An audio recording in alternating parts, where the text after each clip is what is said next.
Yeah, good evening. This is over and over and over again. This is, of course, Carabaos Cup semi-final. It's Arsenal versus Newcastle. This is, of course, the first leg coming up from the Emirates Stadium, of course. It is going to be a big one, isn't it? So let's see how we get on. It's a big game, isn't it? So stay with us and let's enjoy when I can find the right...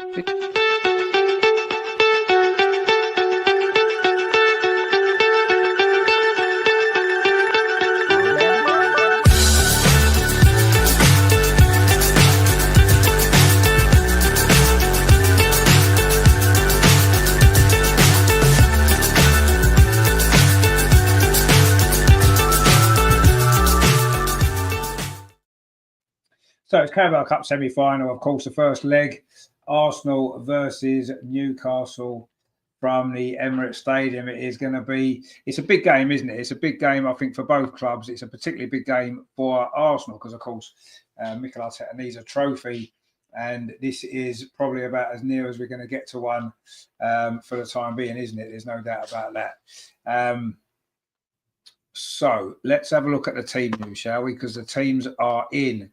So this is our Arsenal lineup then. So in goal, it's David Raya. The back four is Ewan Timber, William Saliba, Gabriel and Miles Lewis-Skelly. Midfield, it's Declan Rice, Thomas Partey, Martin Odegaard. And the front three is Martinelli, Leandro Trossard, and of course, Kai Havertz up front. For Newcastle then, in goal, it is Martin Dubravka there. Back four, it looks as though it's Lewis Hall, Sven Botman, who else is the other centre back? Oh, Dan Burn, of course, who's captain tonight, and Tino Livramento. In midfield, it's Joe Linton, Tonali, and Joe Willock, of course, our former player. And Newcastle's front three tonight is Jacob Murphy, Alexander Isak, of course, and Gordon. So they are your teams. And what do we make of that? It's basically full strength, isn't it, from both teams, which we kind of thought it probably would be because it's such a big game. Both teams need to get a result tonight. Obviously, I think for Arsenal, I think we need to win. And I think we probably need to win by a couple of goals to give us that cushion to take up to St James's in next month. Anything less than that, and I think it's going to be a struggle up there, especially, you know, on a midweek game. Oh, hang on, what's going on with the... what's going on with me? I look a bit weird, don't I? I'm a pocket there. I don't know what's happening to that. Not really sure what that's all about. It's weird, isn't it? I'm almost gone like see-through. What have I gone see-through? That's weird, isn't it? Don't know what's going on there. We don't want that, do we? Oh, maybe because I pressed that button. There we go. I think that's better. That's better, isn't it? So, yeah, I think we need a 2-goal victory potentially tonight to, you know, to give us a chance of getting through. Otherwise, it's going to be really tough. Not that we can't go up there and get a result. We probably can, but the last 2 seasons we've been really, really poor, haven't we? At St James's Park, we haven't scored. We've had 1 shot on target our last 2 appearances there. So we won't be going there with the best of confidence, will we? But let's see. We shall see how we go. Nathan's with us. He said, "Hi, Rich, hope you're doing well. Hello to everyone in the chat. It's going to be a tough one today, but I'm going to have a close 2-1 win. Yeah, we'll take the 2-1 win. I'm not sure if it'll be enough, but we'll see." Greg says, "At least we've got better backline tonight. Need to win by 2 goals. Yeah, I agree. 2 goals will be great." And says, "Evening, how you doing? Good to see you." Terry's with us, of course. He says, "Evening to Greg and Nathan. 3-1 Newcastle. Wow. This cup is too small for us. We've got bigger fish to fry." Well, yeah, we've got bigger fish to fry. I'm sure Mikel Arteta can fry those fish. He's a good fish fryer, isn't he? There's no doubt about that. So we'll see what happens tonight. I think it's going to be a good game, actually. Both teams have gone full strength, which is good. You know, people say, "Oh, the League Cup doesn't matter," but the League Cup does matter when you ain't won nothing. Obviously, Newcastle haven't won a trophy since black and white. In fact, I don't think even TV was invented last time Newcastle won a trophy.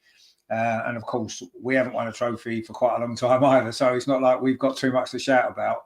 So I think it's a big night for both of these 2 clubs, both of these 2 managers. I think there's a little bit of pressure on both of them. I think Eddie Howe has been talked that, you know, Newcastle maybe want to look at someone a little bit more experienced of winning big trophies. Obviously, Arsenal are probably not going to get rid of Mikel Arteta, but you know, is he doing enough? Is he doing enough? Has he done enough? I'm not sure if he has. I think most people who watch the channel will know my feelings, know Terry's feelings, Greg. A lot of us on here feel the same way, don't we? But you know, it's a tough one because I don't think the owners of Arsenal are really that bothered, are they? They're certainly not bothered about winning trophies. They're happy taking the Champions League money and selling a load of kits. And that seems to be all they're really interested in, which is frustrating, really, isn't it? Because, you know, we as fans want to see the club win trophies, don't we? Because that's what football's about, isn't it? Football's about winning and glory and stuff like that. And, you know, you want to be able to look at the fans of other clubs and laugh at them because you've got a trophy and they haven't. And we haven't been able to do that. And I don't think we will be able to do it while we've got this manager, personally. But let's see. You know, we win 5-0 tonight. We're in the final. And who knows? Liverpool still probably beat us at Wembley. But, you know, Jules Graham, if you remember his first season, we played Liverpool in the final. And, of course, you know, we came from behind to win that game, didn't we? And that was the start of a big period of success, wasn't it? So let's see if we can do it. Nathan says he has to win something this season. Has to. Yeah, I agree. I absolutely agree. And Mark C says something there. Bond said, oh, what does that mean? I'm not quite sure. Anyway, let's see how we go. But yeah, just a little bit of stats for you because I do love a good stat. Arsenal and Newcastle met 4 times in the League Cup. Arsenal have won all 4 games without conceding a goal, scoring, I think, 14. So history in this competition is certainly in Arsenal's favour. But, you know, the last time we played them, I think, was 2010. That was at St James's Park. We won 4-0 that night. And that was in one of the earlier rounds. Of course, a very different Newcastle then. And the last time we played them in this competition at the Emirates was, I think it was back in 2008 or 2007, and we won 3-0. But again, a very different Newcastle now, isn't it, to what it was back then? And it's a different Arsenal as well. Football's very different, isn't it? Let's be honest. Maybe not quite as fun as it was. Anyway, there's a lot of Newcastle fans down in that clock end waving their scarves around behind the goal, which, you know, a lot of them have made the trip down. They've got the lower tier. I think they've only given us 4,500 tickets for St James's Park, which seems a little bit stingy when you think about that. What it holds 52,000. Surely they should have given us more than that. But anyway, here we go. Matty says, "Good evening, you beauties. Hope everyone's happy and healthy." Well, we'll see how the next 90 minutes goes first before we decide how happy we are. You know, and whatever our feelings are about this manager and whatever our feelings are about it all. You know, getting to Wembley at a cup final, winning a cup there's no better feeling. That's what we want to see. And, you know, is the Carabao Cup or the League Cup, we want to call it, is that enough for the money that we've invested and the time that this manager's been given? No, it probably isn't enough. But we've got to start somewhere, haven't we? We haven't won a trophy at all for 5 years. So if we can win this, it's the first trophy, and maybe it can be the springboard that we need. You know, sometimes getting over the line is the hardest thing, isn't it? Winning a trophy, and maybe if we could win this trophy this year, it might give us that confidence that we can go on and win other trophies as well. Maybe later on this season, who knows? But I think it could be the start if we can do it, because I think the first trophy, it's been said before, is always the hardest one. And you know, while you could say Mikel Arteta won the FA Cup was his first trophy, but look at the team we had then. That was a team at the end of its time because it got broken up almost straight after that, didn't it? So that wasn't the start of it. It was never going to be the start of anything with that team, was it? It was always going to be the end for that team and a new beginning, which is what's happened. And I think this team now needs that first trophy. And if it's the League Cup, we'll take it. Of course we will. And then hopefully we can move on from there. I mean, if we win the League Cup this year, don't win anything else for the next 2 or 3 years, that's not enough, is it? In 8 years or whatever of the manager, that's nowhere near enough. But we can only take it as it comes, can't we? And this is the first trophy that there is. We've got a great chance to get through to the final, in the semi-final. You know, Newcastle are a good side. They're in a great run of form. It's not going to be easy, but, you know, it's a big opportunity for us, isn't it? To reach Wembley, it'd be our first time at Wembley since, well, in a cup final. Obviously, we played in the Community Shield, but in a cup final since 2020. So it'll be a big, massive deal. Of course, nothing's decided tonight. Well, I say nothing's decided tonight. Nothing will be decided tonight unless one team wins by 2 or 3, 4 goals. But there's a second leg to come on the 5th of February at St James's Park. So technically it won't be decided tonight anyway, regardless of what happens. So it's not a one-off semi-final. I still like the 2 legs, actually. I know a lot of people say, oh, you know, just have one leg in the semi-final, like in the FA Cup. But no, I quite like 2 legs. You get 2 legs in the Champions League semi-final, 2 legs in this. I quite like. I think it's a good opportunity for both sets of fans to have home advantage in one game. I like it. It's good. And let's be honest, it'll be better than playing a one-off semi-final at Wembley like they do in the FA Cup, which would be what would happen. I'd rather play 2 legs than have 1 leg at Wembley in a semi-final. The finals at Wembley, and that makes that special, doesn't it? So. Anyway, there we go. That is, we are getting ready for the kickoff here tonight at the Emirates, the first leg. It is going to be rather exciting, isn't it? I think Newcastle will be definitely satisfied with a draw, won't they, tonight? I don't think they'll, if it was spins in a draw, they'll be more than that. In fact, even if Arsenal just get a 1-0 win, I don't think Newcastle will think it's the end of the world. But I'm sure they'll come here tonight thinking they can win. They won, of course, up the road at Spurs at the weekend. They played really well in the first half. They tend to play well in the first half, Newcastle, and then get the job done, and then maybe manage the game in the second half. Obviously, tonight, I think it's going to be a bit different. All eyes are going to be on Alexander Isak. Of course it is, because he is the man of the moment, isn't he, for Newcastle? There's no doubt about it. I think he scored in 7 games in a row, club record. Will he make it 8 tonight? And is this his audition to sign for Arsenal? Because obviously we're going to buy him at some stage, whether it's in January or at the end of the season. We know Alexander Isak is going to be making the Emirates Stadium his permanent home. So he's going to get used to it tonight, isn't he, playing here again? And, you know, he's getting used to the surrounding. I'm sure he's already picked his house ready when he moves down to London to play for Arsenal permanently, because that's what's going to happen. There's no doubt about that. He's not going to stay at Newcastle, is he? Matty says, another stressful 90 minutes, but we've got a win tonight and hopefully return to St James's with a few new signings. Well, I don't know if the new signings will be able to play. I suppose they would, wouldn't they? Anyway, it's going to be Newcastle at the kick-off, and they are attacking the goal to our left in this first half, which is the North Bank.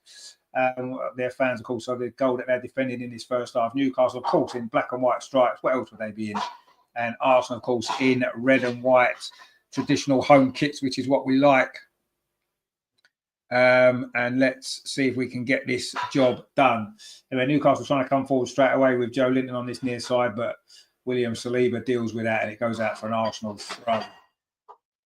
Which Duran Timber back in the side, of course, suspended at Brighton at the weekend. And he's back in at right back. So Miles Lewis-Kelly comes at left back, and he's a great young player, isn't he? Big night for him, though.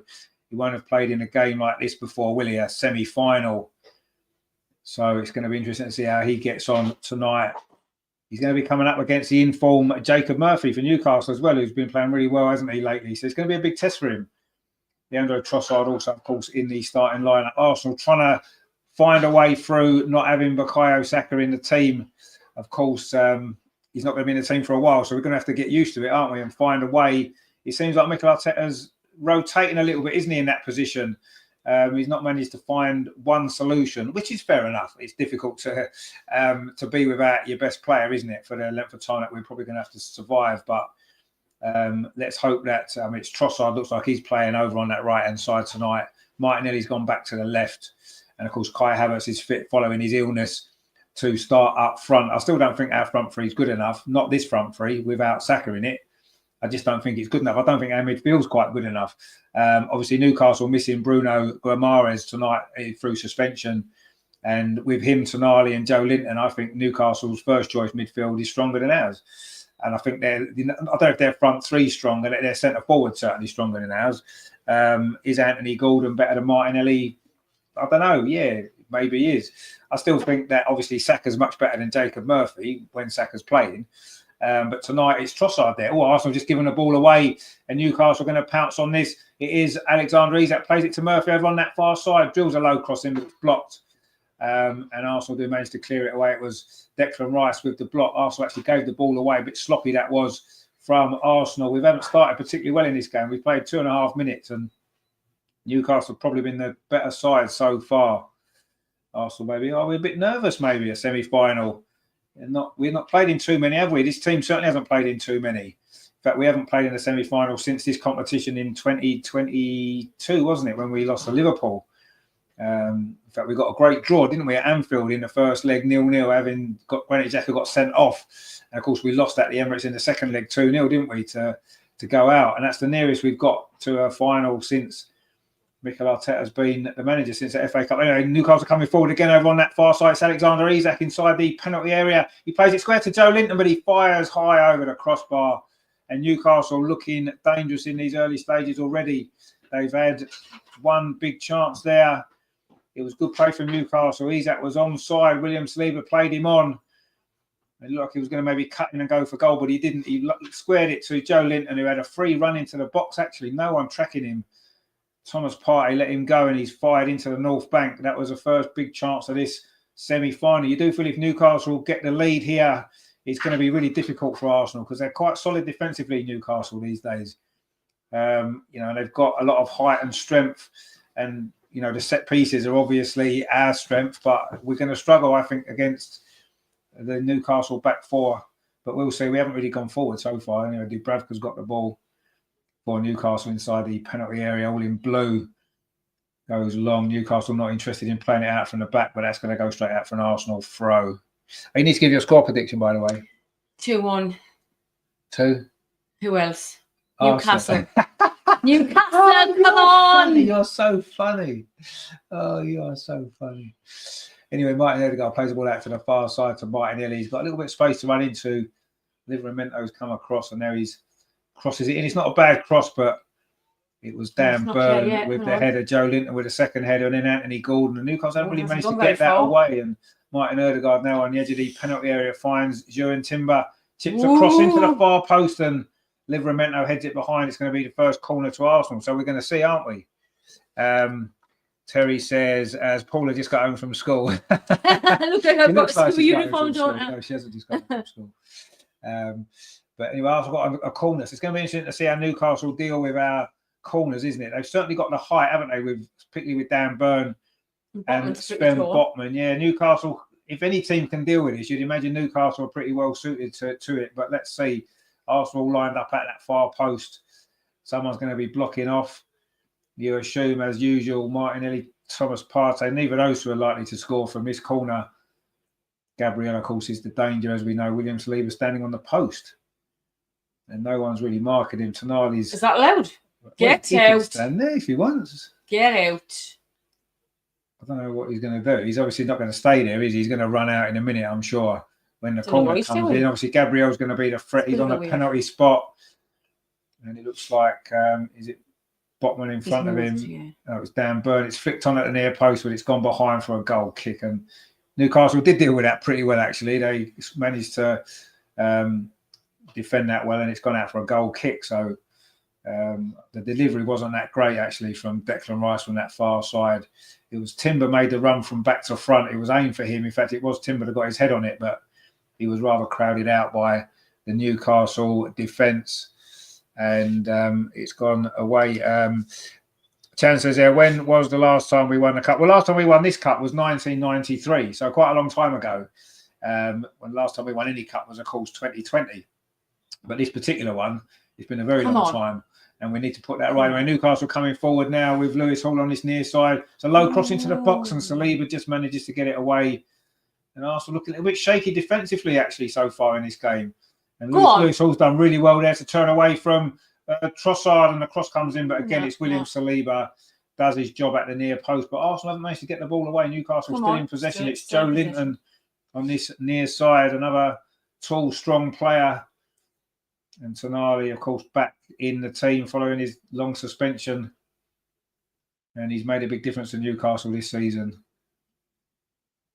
Plays the ball out to that far side. Botman. This is good play for Newcastle again. Livramento coming forward. Is he going to get across? And he's got Jacob Murphy outside him. He does get across. It's not a bad ball. Anthony Gordon heads it towards goal, but it's a comfortable save from the goalkeeper, David Raya. And Arsenal can now try to launch a counter-attack. It's been quite an open start to this game, actually. But Newcastle started well. And they've had one or two... Well, Arsenal had one or two shaky moments at the back, actually, so far. The ball's now back with David Raya. And he goes long. Both teams not looking to play the ball out from the back in the early stages, which is quite nice to see, isn't it? Greg says we certainly don't look like the home side. No, we don't. We don't look like the home side at all. Certainly not a normal home performance from us. We've got Russ in the chat here. Russ, good to see you, my friend. We've got Grat as well. How are you all? Mark he says historically in this competition we've been poor. Well, yeah, we haven't won it enough times, only twice ever. And both of them were when George Graham was manager, actually. So yeah. Anyway, Anthony Gordon is thinking Trossard maybe made the most of that tackle there. Look at his poor nose. Was it a foul? I mean, he did go down quite easily, Trossard, but I think it was a foul. Anthony Gordon with his broken nose from the weekend. Surprised he's. Did you see that? What happened to him? Well, yeah, he got whacked in the face, didn't he? It's a free kick to Arsenal on this near side, in line with the penalty area, and it's going to be Martin Ødegaard, the captain. Need a better performance from him tonight. Really poor against Brighton, as were many of us, actually. It was a really poor performance, wasn't it? Anyway, that is not what matters now. This is a cup game. League form doesn't matter, does it?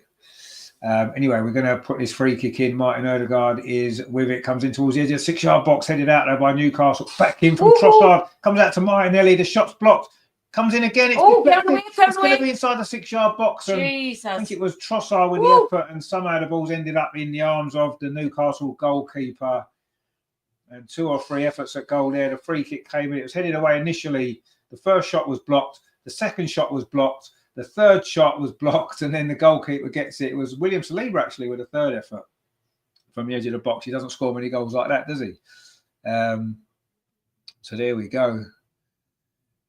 Anyway, that was Tenari, that one. Yeah, Tenari Brown. It came to William Saliba. It wasn't a bad shot, actually. It got a little deflection, and then Dan Burn it was, and then goalkeeper's done well, actually, to stop the follow-up, and it was good defending from Newcastle.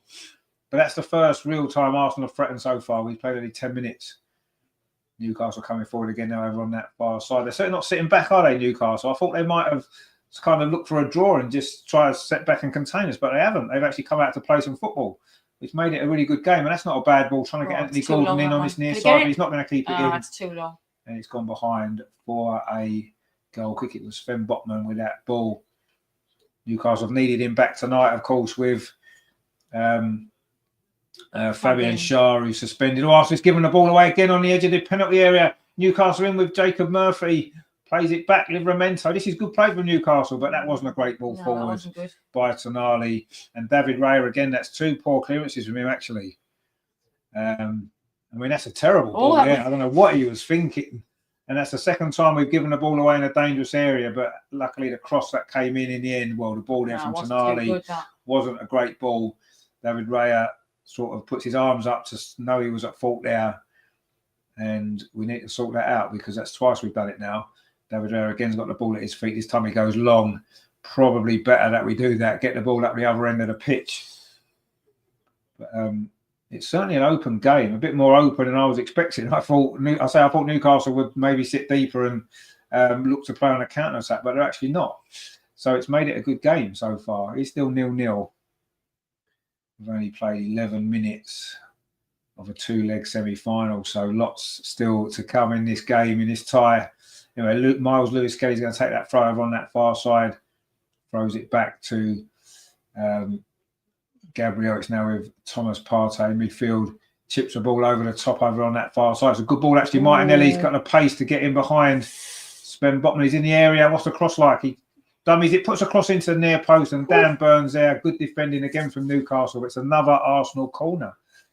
And that was a nice ball over the top. Martinelli's always got the pace on Sven Botman there, hasn't he? And he twisted and turned and finally got the cross into the near post, but Dan Burns there to put it behind. And Newcastle are going to have some more defending to do. So we shall see what happens here. Arsenal's second corner. Again, it's the usual drill, isn't it? All the Arsenal players at the far post. William Saliba goes back on the post again. And it's Timber Martinelli and Thomas Partey at the far post. Declan Rice's ball this time. It's a little bit better. And Timber's in. Oh, he's headed it over from about 2 yards. That was a big chance for Arsenal to take the lead. It was from a corner. And he's had so much space there. Why wasn't anybody picking him up? Ridiculous. And he's headed it over. That's terrible defending that. And Newcastle a bit lucky to get away with that. It's just a simple corner in. Timber's there. I mean, it was Lewis Hall that was marking him, but he didn't really get up at all, did he? And it's a free header, and he's really got to score there. He was a bit delayed there, wasn't Got to score there. If that was Gabriel, that's a goal. Juran Timber maybe not quite as good in the air, is he? Greg says, I can't believe how he's wearing a big coat.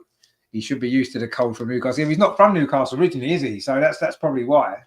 It's quite cold, of course, in London. It's cold everywhere at the moment.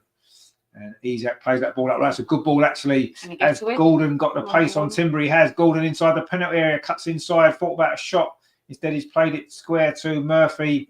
Gets it out to Livramento. And Newcastle getting a lot of players forward when they get the chance. Livramento cuts inside. And he did have Lewis Hall. Instead, he plays it back to Dan Burn. Now it is with Lewis Hall. Newcastle trying to find an opening. They didn't maybe make the most of that because Gordon outpaced Juran Timber there. And that move kind of lost its momentum a little bit. And now Arsenal have got a chance to counter-attack, but wasn't a great ball actually from Kai Havertz. He's now got it to Leandro Trossard on this near side. It's a very even game, you have to say. Not much to choose between the sides at all. Both teams have come to win it, which is good to see. Anyway, Arsenal going to have on that far side Martinelli. He's going to try and take on Livramento, as he know he plays it back square instead to Miles Lewis. Skelly now it's with Gabriel. Arsenal are trying to come forward. That wasn't a great ball. Well dealt with actually by Tino Livramento, who's playing well for Newcastle, you have to say. He plays a good ball up that far side to Alexander Isak. He's got good movement here. William Saliba in front of him. And he's got two players to beat. He beats William Saliba quite easily. Alexander Isak pulls it back. Nobody there. Gordon comes in. Deflected and it's cleared away by Gabriel. And Alexander, it's a poor clearance. Tonali's shot over the crossbar. Way too high. And already Isak has shown his quality there. He skipped past William Saliba as though he wasn't there. Not many players do that, do they? To William Saliba there, he's made him look a bit silly there. And he's just gone past him far too easily. And it was a decent pullback, actually. Went just beyond Gordon. And then when the shot came in from Lewis Hall, it was deflected. Terrible clearance actually in there from Miles Lewis Skelly, and Tonali's fired over. And Newcastle have had two big chances in this game already. And that header from Timber, of course, for Arsenal was Arsenal's biggest chance, but he should have scored, to be honest. But anyway, Newcastle coming forward again. And Isak is just an incredible player, isn't he? He's got the ball again, finds Gordon on this near side. Great movement again from Isak, but Gordon cuts in field. And he keeps the ball, but Arsenal force him back, and now it's with Lewis Hall. But Newcastle have definitely come here to play. There's no doubt about that. Isak on this near side touches it back to Hall again. Now it's with Tonali on the halfway line. Switches to play. That's a good ball as well over on that far side. And it's a cross comes in, but there's no Newcastle player there. It's Jacob Murphy with the ball. David Raya easily cuts it out. That's a good ball to Martinelli. It's real end-to-end. It's like a basketball game. Martinelli cuts in field for Arsenal and finds Trossard on this near side, puts a cross in, but that cross isn't a very good one. It's just going to go behind for a goal kick to Newcastle. Terry says we got away with one there. We did. We've got away with a couple already, actually. We really have. There we go. We've got a few more comments here. Greg says, what you said about that, about his coat. Mark C says, why does Martinelli always take an extra touch instead of crossing at the first attempt? Well, I think because he's playing on his wrong side, isn't he? And he wants to get it back onto his right foot. He's not confident, is he, whipping it in with his left? And that's the problem, playing him over there.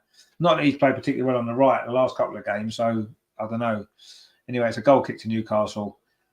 And we can all maybe take a little bit of a breather because it's been quite frantic so far. Rajendra says, good to see many shots by Arsenal. Well, it was from that one particular free kick that led to a lot of shots, a bit like pinball, wasn't it? But we haven't really created anything from open play, have we? Our two best opportunities have both been from set pieces, which is where we are at the moment. Whereas Newcastle have created two big chances from open football. Joe Linton, not quite sure what happened to him there, but he looks okay now. It seems to have a little bit of a problem. He looks okay. Anyway, it's a goal kick to Newcastle. Dubravka's going to take it in front of those Newcastle fans behind the goal at the clock end. Saying they haven't given us as many tickets for the away leg, but there you go. Anyway, Newcastle trying to come forward out of this near side, but that's going to run out of play. Timber is going to take the throw.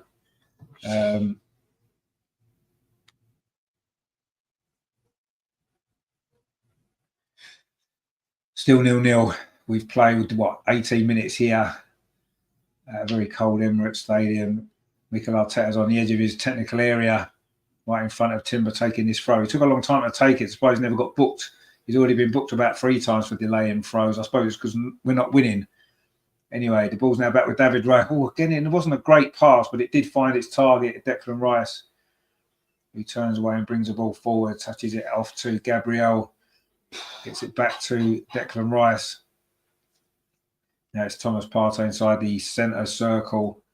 The game just slowed down slightly. Probably not surprising because you can't play at that pace for 90 minutes, can you? It was literally end to end. Arsenal now in possession. Gabriel just plays it back to William Saliba, and that's with Duran Timber. Now Thomas Partey. This is the best sustained spell of possession Arsenal have had, even though we're not advanced into Newcastle's half yet, and we still have another 3 or 4 passes. And now it's Miles Lewis-Skelly inside the centre circle. Thomas Partey, is he going to get it forward over halfway? Finally plays it forward to Martin Ødegaard, just turns away, plays out to that far side. Oh, Declan Rice left it for Martinelli when maybe the target was Declan Rice and he could have got there. And now there's 2 players injured. It's Tino Livramento and Martinelli, like a clash of knees maybe it was. Actually, no, Livramento's holding his ankle, Martinelli's holding his knee. And that doesn't look good, does it, actually? The last thing we need is another injury with all the injuries that we've had. Oh, that didn't look good, did it? That didn't look good at all, actually. I mean, Livramento got there first. He got the ball. He got the ball and then... Well, actually, it doesn't look as badly injured as it should be. That other angle looked bad, The other angle looked worse. I don't think it's as bad as it looks. Livramento's back on his feet. Martinelli's still down. I don't think he's going to require treatment. Of course, when it's cold, any little knock feels a lot worse, doesn't it, when you're cold, I suppose. Terry says, Nelly making out he's hurt, so we don't get a yellow card. I don't think it was a yellow card. But there we go. Rajendra says, our throw takers need to be quicker. Well, they do, especially if we score. If we go 1-0 up and then take 10 minutes over a throw, there'll be yellow cards coming out because, Timber's got suspended for that. 2 of his 5 yellows were for delaying throw-ins, and he got suspension for that. So it's just ridiculous, isn't it? I don't know what we're doing anyway. It's 0-0. You're not going to get booked for time wasting, I don't suppose, are you? Anyway, Trossard now on this near side for Arsenal. That's a good ball into the box. So the guy let it go. I don't know if he meant to let it go. But Newcastle don't defend that particularly well. Trossard again on this near side tries to fire in a cross, and it's gone behind for a corner off Joe Willock. Actually, we've not seen too much of Joe Willock in this game so far. Back at the Emirates, of course, the former Arsenal player coming in for Bruno Guimaraes tonight, of course, the suspended Brazilian. And it's a corner to Arsenal on this near side this time, which I think Martin Ødegaard's going to have to come across to take. Colonel says that our most informed striker not starting when we need a trophy. Sooner Arteta is gone the better. I agree, sooner Arteta's gone the better. But I mean, I think Havertz is a more effective centre forward than Jesus. To be honest, I thought Jesus was awful against Brighton, but then most of them were, to be fair. But then Havertz didn't play, did he? Because he wasn't well. So I'm not too bothered about that. I don't think Jesus is good enough anyway. I know that Havertz will score now. Anyway, Martin Ødegaard's corner, but that's a poor one. Dubravka punches it clear. Comes out to Lewis-Skelly. Oh, he nearly slips over, but done well, actually, to recover. And now brings the ball forward. Lewis-Skelly plays it in towards Timber, but the ball maybe was just a little bit too much pace on that. And it's gone out for another goal kick to Newcastle. Arsenal not really creating anything, are we, from open play? Very, very similar to too many games this season. We're very dangerous from set pieces. Of course, we've had our 2 best chances. But in open play, it's worrying, isn't it, how little we create. And, Newcastle's the away team have created more than us. Stuart says it's a very nerve-wracking game. It is, of course it is. It's a very nerve-wracking game. Anyway, Newcastle's given the ball away, but didn't make the most of that. Joe Linton just stood firm and the ball from Trossard hit him. But now Arsenal trying to find a way through this Newcastle defence. Thomas Partey finds Martin Ødegaard midway inside the Newcastle half. Now it's Timber on this near side, fought back a cross. Instead cuts it back to Martin Ødegaard. Touches it off to Thomas Partey, and He goes back to Gabriel. Now it's with Declan Rice playing over on that left-hand side into Lewis Skelly. Touches it back to Gabriel, and Martinelli's got a bit of space right on that far touchline. Again, he wants to cut inside onto that right foot. Now it's into Thomas Partey. Fires a ball up this near side. Wasn't a great ball. Easily dealt with by Lewis Hall. And now Anthony Gordon finds Isak. And that's a great ball on that far side. Come on. Is that Murphy over on that far side? Possibly. He's done well. Can he get across it? He's won a corner for Newcastle. Yes, Murphy. Jacob Murphy there. That was a great ball from Isak. Not sure what he's complaining about there, Alexander Isak.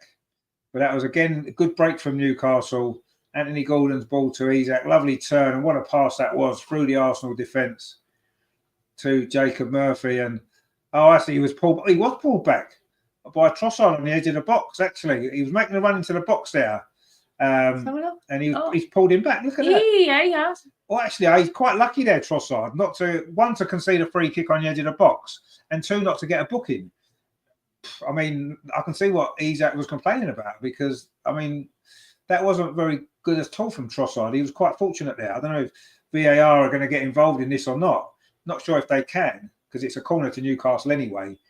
It would have been a free kick, though, wouldn't it, on the edge of the box, which could have been a bit more dangerous. Now, let's see what this corner's like in towards the near post. Declan Rice heads it away. It wasn't a great corner, actually. It wasn't a very good one. They would have been better off trying to get a free kick, really, wouldn't they? And it should have been a free kick. I don't know what Trossard's thinking there. Anyway, Anthony Gordon was going to take the throw, but he's decided to leave it instead for Tino Livramento.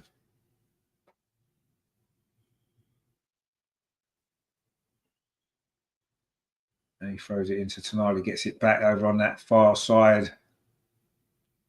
And Newcastle go all the way back to goalkeeper Dubravka. We've played, nearly 25 minutes. And it is quite nervy. It's very tight. There's nothing to choose between the sides, to be honest. You know, both teams could have scored already. And both teams have looked fairly good at times in possession of the ball, and maybe a little bit nervy at other times as well. There's been a few mistakes giving the ball away. It's that sort of game, really, but it's a semi-final. What do you expect? And there's a lot of pressure, I say, on both of these two teams to try and end a trophy drought. Obviously, Newcastle's is a lot longer than Arsenal's trophy drought, but anyway, Arsenal played it out from the back there, and a little bit risky it was, but Miles Lewis-Kelly's done well under pressure and has won a free kick. I don't think he appreciated that ball there right on the edge of the box when he was under pressure, but he did really well to get between Tonali and Jacob Murphy, and in the end it's Murphy that's committed the foul. We got maybe away with a little one there, because that wasn't, again, not great play out from the back from Arsenal. Put ourselves under a bit more pressure than we needed to. And says, evening Paula in the Newcastle corner. Yes, you can stay in the Newcastle corner as well. Anyway, it's a free kick to Arsenal over on that far side. Gabriel plays it forward to Declan Rice, and it comes up this near side looking for Trossard. Again, it's not a good ball to Trossard. Is his movement good enough, though? Probably not. Anyway, Joe Linton now is trying to bring it forward for Newcastle. He's won the throw. No, it's gone to Arsenal. And Declan Rice, maybe not the best pass. But Trossard's been a bit static twice when that ball's been pinged out on this near side. He's not maybe done enough to make it more difficult for the Newcastle fullback, Lewis Hall. And that's surely a foul. Joe Linton there, a little bit too physical there. Or was it Martin Ødegaard? It's not much of a physical match-up there, is it, if it was Martin Ødegaard? In fact, I think it might have been Thomas Partey, actually, that got fouled. Anyway, it is a free kick to Arsenal. And Mikel Arteta, of course, is speaking to his coaches because he doesn't have a clue himself. Without them two, he'd be nothing, would he? Well, he's nothing anyway, but he'd be even less of a thing without them two, wouldn't he? But I suppose that's what your coaches are for, maybe. But you'd like to see your manager take control, really, don't you? Not him asking his coaches, what do we do? You should know, mate. Anyway, Arsenal trying to come forward now. Martin Ødegaard, a little bit of space, but cut back rather than taking the ball forward, which might have been the better option. Newcastle was slightly open there. Wasn't a great ball, but Trossard does pick it up. Now it comes out to Gabriel. He's going to try a shot from distance, and he's snatched it wide. Optimistic. He's very good from headers inside the 6-yard box penalty area, but he's not noted for his shooting from outside the That's a box, right is he, there. Gabriel? Oh. So it's a bit optimistic for him to try. It did open up a little bit for him, but on that left foot, but he couldn't direct it into that bottom corner. I think he needs a bit of shooting practice from me, maybe. But anyway, we'll see. From you. From you. Well, I'm good at scoring with left foot from there. Anyway, it's a goal kick to Newcastle. 28 minutes on the clock. Dubravka with the ball, and it goes all the way through to Gabriel, and a bit of a rush clearance actually. Had a bit more time than he thought, and Arsenal can't really get this ball clear at the minute. It's fell to Alexander Isak, but we picked it up again. Now it's with William Saliba up this near side, and Arsenal trying to bring it forward, but Trossard is forced back to David Raya, and he's going to go long this time. That's a better option out to that far side. Good header though from Sven Botman. Finds Isak, but Declan Rice is in quickly, and now Arsenal maybe can have a counter attack. Oh, Martinelli's in here. Oh my He's got God, the pace. no. Martinelli 1-on-1 with the keeper. Oh, he's at the post. Get in. Martinelli's hit the post. Did he take that a little bit earlier than he needed to? He'd had the pace there. No one was going to catch him. I mean, that was He could have took another couple of touches, got a bit closer to the goal. Maybe that's why Martinelli doesn't score enough goals. I mean, he's got the pace there. Look, he's gone through. Why has he shot there? He could have took another couple of touches. The goalkeeper didn't even come out. He had a little bit more time than he realised. Didn't look confident, did he? It wasn't a confident shot. Okay, he's unlucky to hit the post. But why did he take the shot that early? He didn't need to. He could have took another touch, committed the goalkeeper, and then slotted it in, but he didn't. He rushed it. We were lucky there. Like. He rushed it, and he didn't need to. He's pretty fast, Martinelli. He's fast, but he's a headless chicken. He doesn't know what his legs are doing. We were lucky there. He didn't need to shoot. He didn't need to shoot in. He had a little bit more time. He should have took an extra touch, composed himself, waited for the keeper to come out and slotted it in. You know, yes, okay, he's hit the post. He's unlucky, but he's got to do better there. He's got to score. He's not going to get a much better chance than that, are we, really? Let's be honest. Anyway, cross comes in from that far side. Comes all the way across to Trossard. Trossard again. Comes to Odegaard. And he's fired over the top and under pressure. I don't know if did it get a deflection? Is it another corner to Arsenal? I think it might be.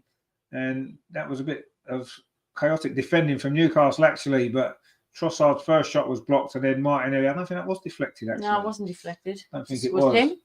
Or maybe it was. Did it hit Joe Willock? Not sure. Anyway, it's gone high over the crossbar. I don't think it is a corner.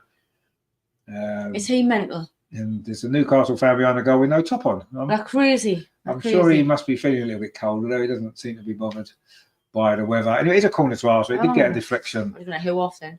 And let's see if we can maybe get a goal here.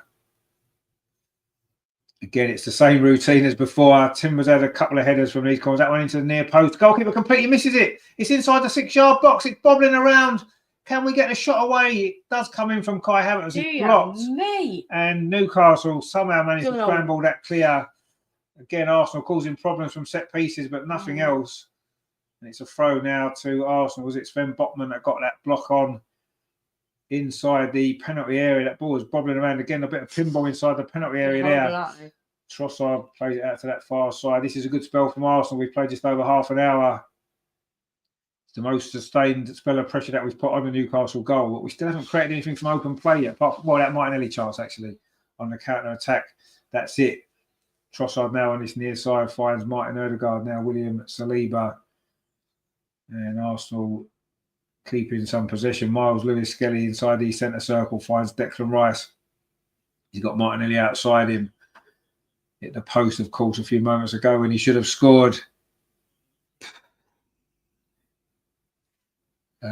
Greg says there, why is there always Newcastle supporters not wearing shirts? Haven't they got charity shops up there? There's loads of charity shops, yeah, but I think they've got shirts. They just don't like wearing them, do they? I don't know why. It just seems to be a thing. But anyway, it's a bit too cold for that. Anyway, Newcastle now trying to play it around the back. Dan Burn finds Lewis Hall on this near side. But under pressure though from Trossard, has to go backwards. And then just about manages to win the throw. He's looking for a lack of support there. Lewis Hall, he was forced back because he had no other options really. Yeah. And he did manage to win the throw, so I suppose he's done quite well there for Newcastle actually. But there's been one or two shaky moments at the back for Newcastle Yeah. recently, mainly from set pieces, and Arsenal could have maybe taken the lead. But it is still 0-0. There still isn't much to shoot. Oh, and that's a bad ball there from Thomas Partey, giving it straight to Joe Willock. Finds Isak on this near side. A little bit of space for the Swede to run into. Runs into traffic, and he tried to find Anthony Gordon, who was offside. So Anthony Gordon just let it run, and then Saliba sees that out.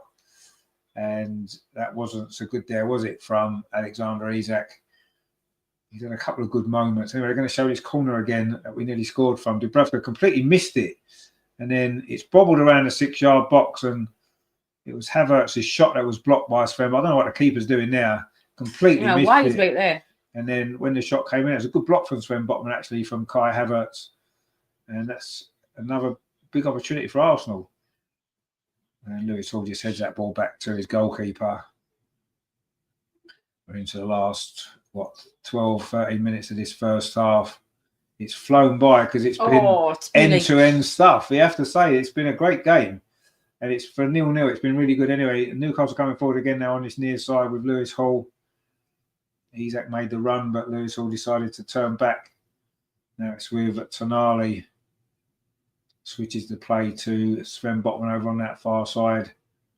Now it's with Jacob Murphy. Faced by Miles Lewis Skelly. That's a good ball, actually. Finds Livramento. And now it's Newcastle's chance to knock the ball around inside Arsenal's half.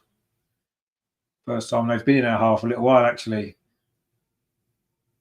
It's with Tonali inside the centre circle. Just touches it out to Sven Botman. That's with Livramento on that far touchline. Goes back again to Botman. Maybe Newcastle just wanted to take a little bit of the pace out of this game. Good spell it was from Arsenal just before. That ball was fired into Isak, and he got there ahead of William Saliba, but couldn't do anything with it. And Arsenal have won possession back with Gabriel. And Isak hasn't really had much service, has he? He did that one lovely movement over on that far side. And when the ball was played back, he needed to be on the end of his own cross, really, didn't he? But he's had no real service, Isak. But his movement off the ball has been really good. And he's been causing us problems. Anyway, the referee's just given a free kick to Newcastle. Declan Rice seems a bit confused as to what that was for. Hell. But anyway, Newcastle taking that free kick, quickly looking to come forward. William Saliba heads that away. And Timber picks up the loose ball under pressure from Anthony Gordon, who don't stop running, does he? Anyway, William Saliba now can bring it forward for Arsenal. Instead, he decides to go backwards to Thomas Partey, and he can bring it forward. Go square to Lewis Skelly. Touches it off to Gabriel. And Arsenal just exchanging passes inside our own half. 10 minutes till half time. Still 0-0. Still could go either way this particular game and this semi-final. Difficult to choose between the sides, really. Arsenal have hit the woodwork and had a couple of scrambles around the Newcastle penalty. And Newcastle had two big chances as well, fired over the crossbar, one from Joe Linton and one from Sandro Tonali. So it's been a pretty even game. And Newcastle certainly not sat back at all. And they've won a free kick. Lewis Hall was fouled. He's doing well, him. He's doing Lewis well. Hall, He's a good player, actually. He's doing a lot. He's a good player. He's done well. The ones need to really step up now. For a young lad, he's he's playing really well. That's really good. He's settled in well to Newcastle. And he's won a free kick just on halfway. And he has done well, Lewis Hall. Yeah, he's done well. Obviously, he got an England call up recently. England don't really have a decent left back, do they? So he's going to have opportunities, isn't he? To play for England, you imagine. He's certainly playing well enough. Anyway, it's a free kick to Newcastle, which Dubravka is going to take. Goes long towards the edge of the Arsenal penalty area. It's flicked on. Oh, come on. Oh, Isak's there. Isak scored. Get in. Oh, my word. Terrible defending from Arsenal. Alexander Isak scores for the 8th game in a row for Newcastle. Well done. How easy was that? One long ball over the top. It was flicked on the edge of the box. I think it might have been Joe Linton who won the flick on. And it's just fallen to Isak inside the penalty area. Nobody near him. He's not going to miss that, is he? Let's be honest. If you're going to give him that much space. We said he had no real service. He got some service there and he's made sure. And it's first blood to Newcastle in this semi-final. What happened to the Arsenal defence? Let's have a look at this replay. Dubravka's long free kick. It was flicked on. I think it might have been Sven Botman, and was it Murphy just touched it on? Arsenal looking for an offside, terrible defending. I know what Gabriel's doing. He misses the first, well, in fact, Saliba missed the first header. Martin Odegaard just let the ball run across him. And Isak's not going to miss that. Terrible defending that from Arsenal. In fact, it was Murphy just played it through. What's Martin Odegaard? They just left it. What's Martin Odegaard left it for? And Isak's rifled it into the roof of the net, off the underside of the crossbar.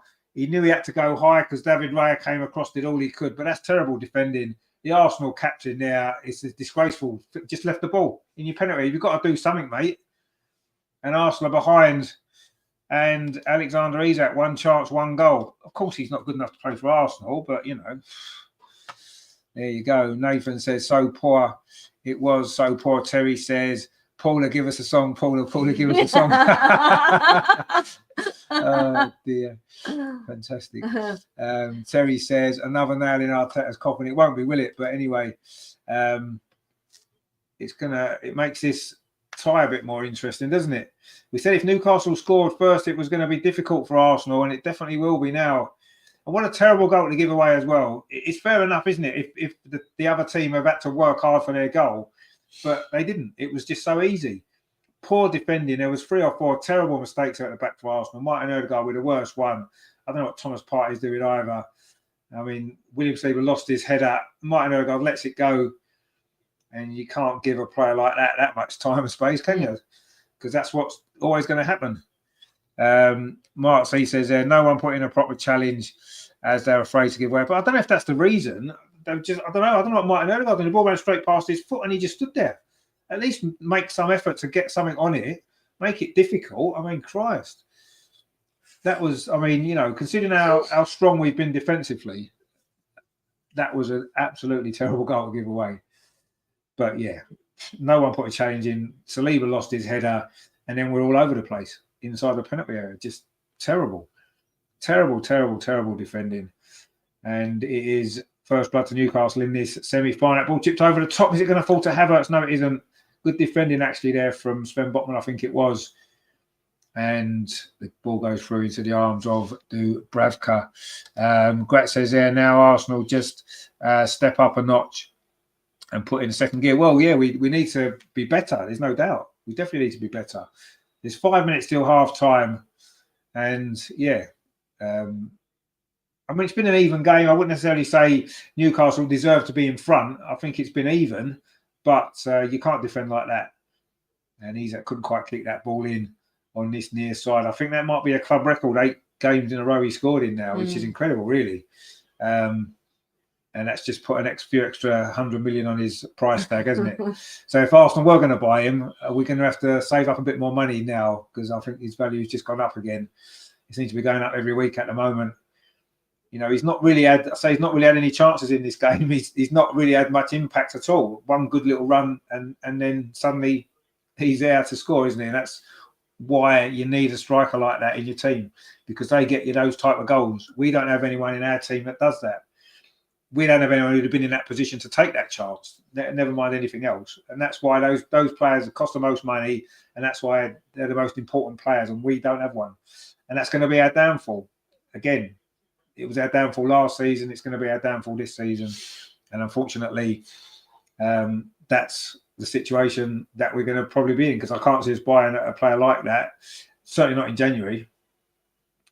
Probably not even in the summer, but we'll see. There could be a few changes in the summer. Anyway, Arsenal trying to come forward over on that far side. Livramento does well. To be fair, Newcastle have played well in this first half. I don't think there's much doubt about that. They've defended well. They've attacked well. And Arsenal have done okay. Arsenal haven't been bad. We certainly played a lot better than we did the other night against Brighton. But we haven't done enough. We haven't created enough for me for the home team in a 2-legged semi-final. You've got to create one. Thomas Partey now can burst forward on the edge of the box. He's gone down. It's going to be a free kick. It was Joe Linton. I don't think he can really have too many complaints. He's going to get a yellow card. And I think it was a foul. A few Newcastle players don't seem particularly happy, but he did foul him. To be fair to Thomas Partey, he did try to stay on his feet. Meal of that, come on. And I don't know if he was trying to get the shot away because he was fouled there. He did try and stay on his feet. And then he fell over? No, then he fell over, yeah. I mean, he was fouled initially. He could have gone down there. That was where he was fouled. Yeah, he was, and but then, not the second. Did he catch the back of his leg? I'm not sure. Anyway, it is a free kick. It was a free kick. It's the right decision. Oh dear. And this is a big chance for Arsenal maybe to get level just for half time. Could be a big moment this actually in this game. Oh dear. Not that Arsenal scored from a direct free kick for about 4 years. In fact, I was at the game the last time that we did score from a direct free kick, which was Martin Odegaard against Burnley. That was in what, 2021, was it? Something like that. It's the last time we scored a direct free kick. Incredible. Anyway, Martin Odegaard is over this one. It's actually from this type of position that Martin Odegaard scored in that game against Burnley. And it was that was a good free kick. Is he going to take this one? He's only scored 1 goal this season, Martin Odegaard. Although he was out for a while injured, you know, we're used to him scoring 12, 15 goals a season, aren't we? And he's getting nowhere near that this year. But anyway, he fancies his chances with this free kick. And I say he has scored from this position before, but it's been a long time. It was a long time ago. I don't even think he was captaining, was he, Martin Odegaard, back then when he scored that free kick? Anyway, this is about what, 6, 7 yards outside the penalty. No, it must be 10 yards outside the penalty, isn't it? Newcastle have got their wall lined up. Arsenal have got a 3-man wall just next to it, well, just slightly in front. And the referee isn't very happy with Arsenal's wall. So Gabriel just moves over slightly. Is it going to be Odegaard with his left foot, or is it going to be Trossard with his right? It might well be Trossard, actually. Who's going to take this? It is going to be Leandro Trossard. No, isn't it? It's Martin Odegaard straight into the wall. And that is why we haven't scored a free kick from God knows how long. And that was a terrible, terrible free kick, a waste of an opportunity. Anyway, it's a long ball there from David Raya. Anthony Gordon clears it away. Not a good clearance, actually. It falls to Timber. Arsenal now putting in some pressure in the final minute here of this first half. Martin Odegaard with a cross towards the far post. It's a header from Declan Rice. And Arsenal with a shot. The goalkeeper saves it. Was it Gabriel getting forward there? And suddenly now Newcastle on the counter-attack. Alexander Isak. Oh, that was almost a good ball. That was good defending there, actually. Was that Trossard back there? That was great defending, and it needed to be as well, or Joe Willett would have been in. He would love a goal, wouldn't he, on his return to the Emirates. He did score, of course, in the league game last season, but Arsenal were 4-0 up at the time, and it was a little bit of a pointless goal in many ways, wasn't it, that Joe Willett scored? He'd love to score a more important one here, wouldn't he? But that ball was cut out. Anyway, we're into the final few seconds of this first half. There's only going to be a couple of minutes of stoppage time, I think, isn't there? Because, you know, it's been pretty free flow in this game. I don't think a train has been on. There's been 1 or 2 little injuries, but I don't think a train has come on. So I think it's 2 minutes. And that's about right, isn't it? Yeah. And Arsenal finishing the half strongly. But have we left ourselves with a little bit too much to do before half time? Let's see. Declan Rice now over on that far side. Plays it back to Thomas Partey. It all seems very laboured from Arsenal. Sideways passing without making any kind of, forward motion. But we are now looking to try and get forward. Martin Odegaard, it wasn't a great ball, actually, but Trossard's done well.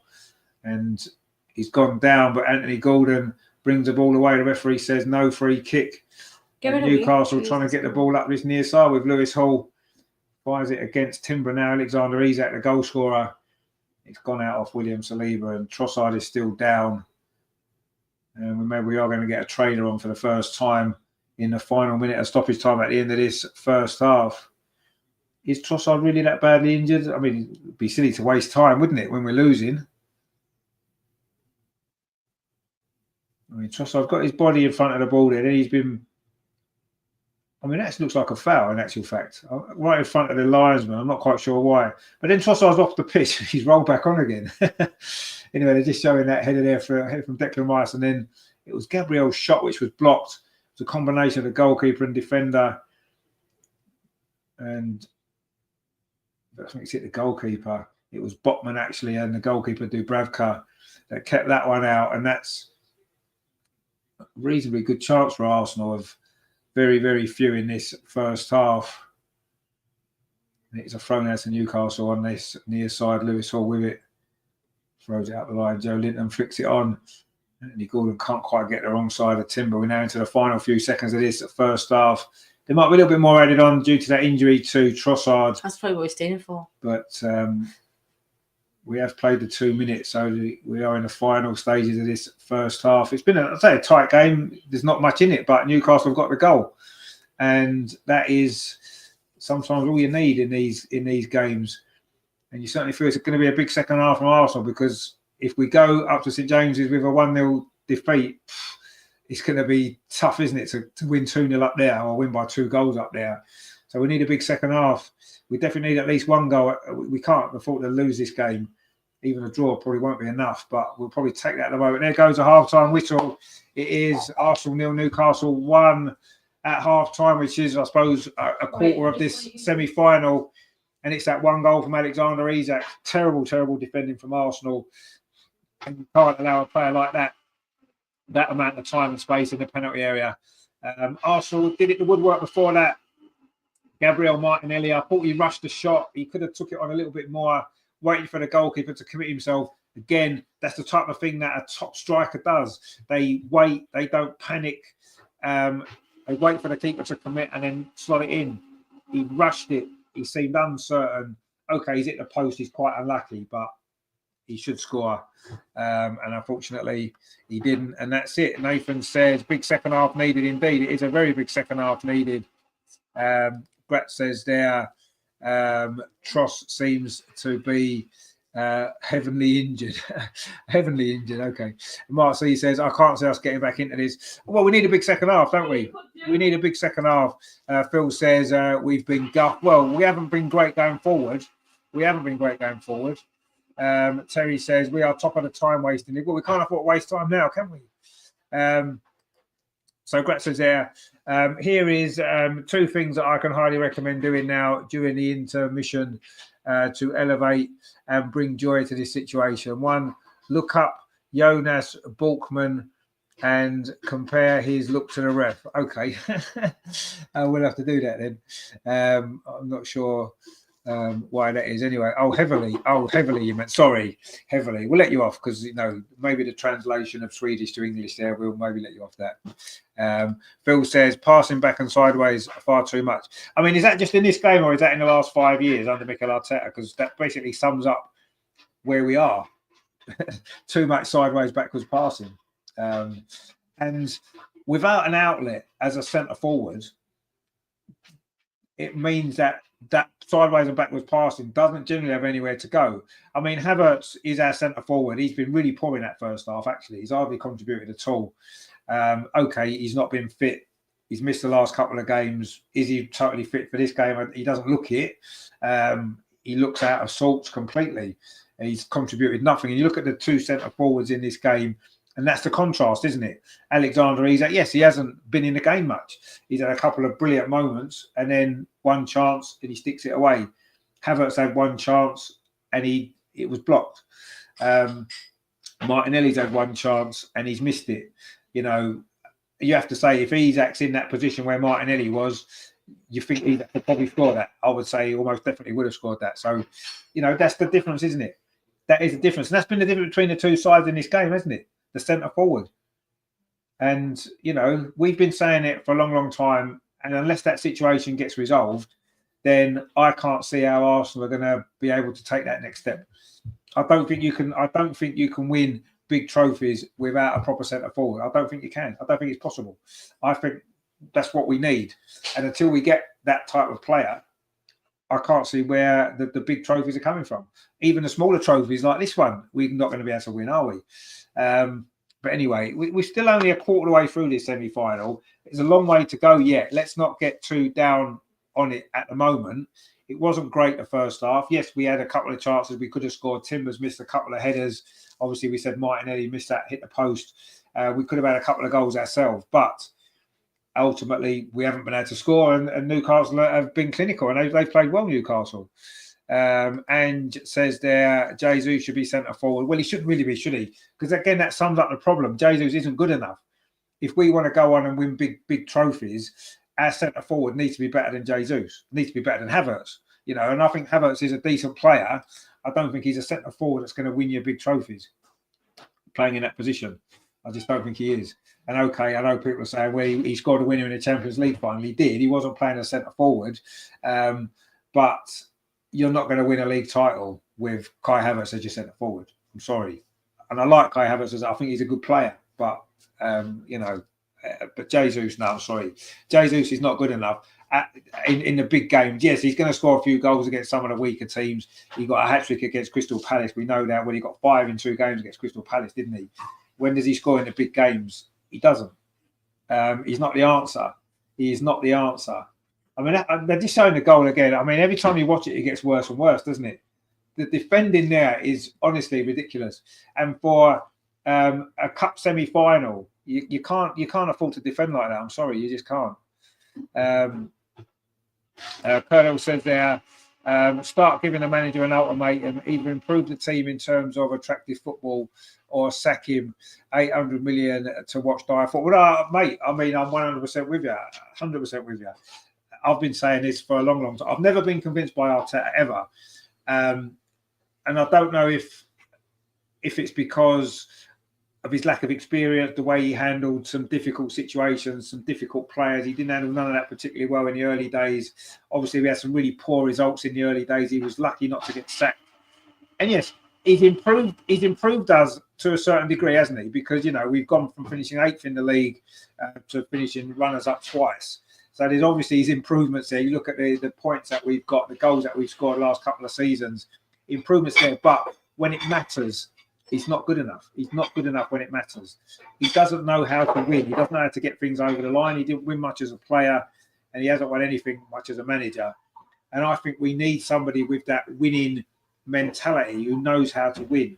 And I think that's what we're lacking. Yes, there's a few players, a few positions that we're lacking. The squad depth, which I think has been absolutely decimated this season, getting rid of Smith Rowe, getting rid of Reece Nelson, getting rid of Eyar, players like that, which, okay, some of them might not have been good enough to start every week, but they boost your squad up, don't they?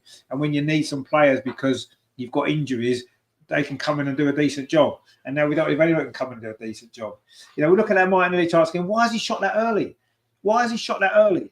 You know, Ian Wright, I can't listen to Ian Wright because I've got the sound off, but Ian Wright would have took another touch there, waiting for the keeper to commit himself. In fact, I remember Ian Wright scoring a goal in FA Cup final, very similar position to that, got in behind, waiting for the keeper to commit and dinked it over into the far corner.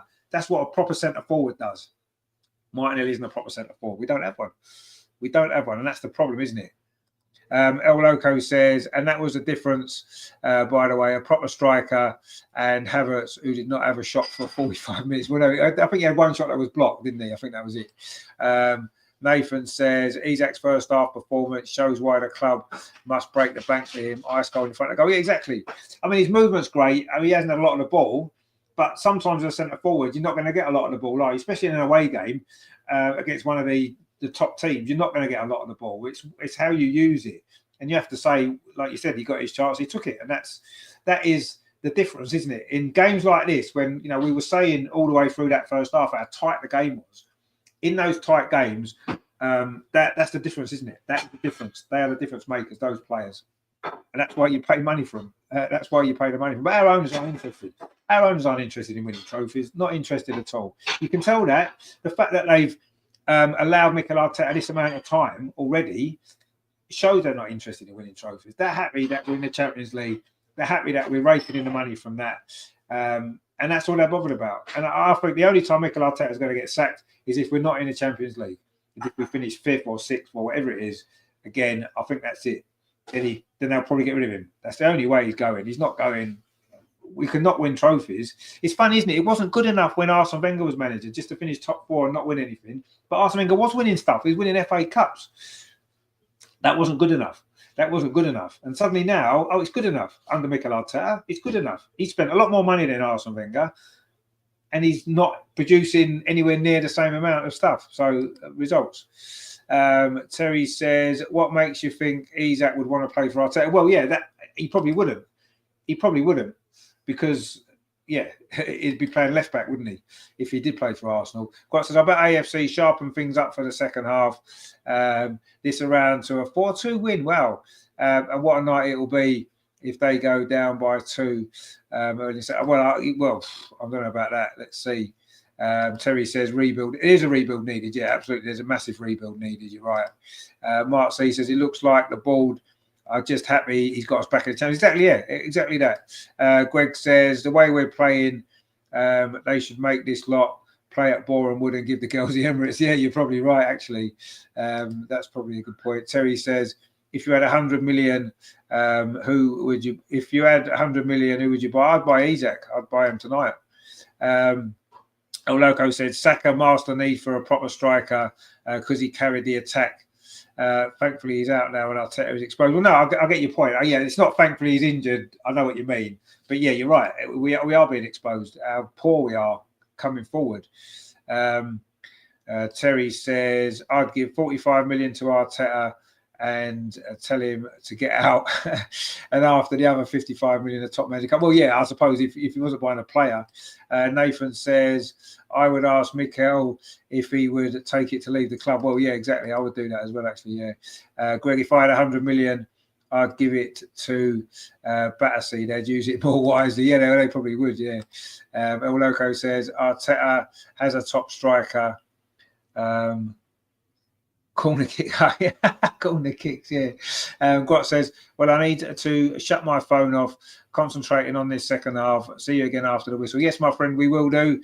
I'm just going to get a quick drink, so stay with us because the second half's going to be good, isn't it? We know the second half's going to be good, and you certainly don't want to miss it, do you? So we'll be back very, very shortly. So don't go anywhere, and I'll see you soon.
So we're welcome back. We're getting ready for the second half, big second half for Arsenal. This, isn't it? Because if we don't turn this around, it's not going to be good, is it? Now, it's particularly difficult for me, being an Arsenal fan, living in Newcastle.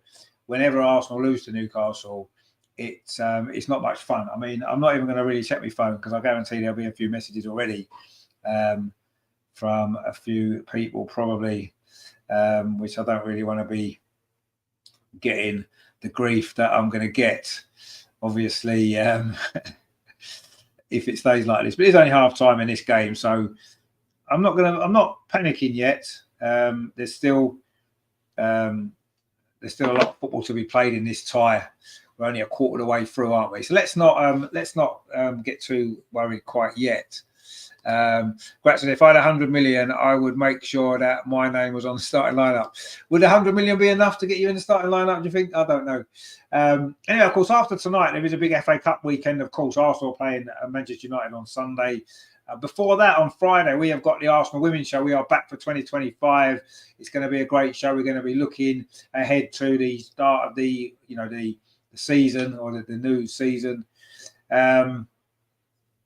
with the restart of the season. Obviously, we've got the FA Cup tie on Sunday against Bristol City at Meadow Park. We're going to look ahead to that.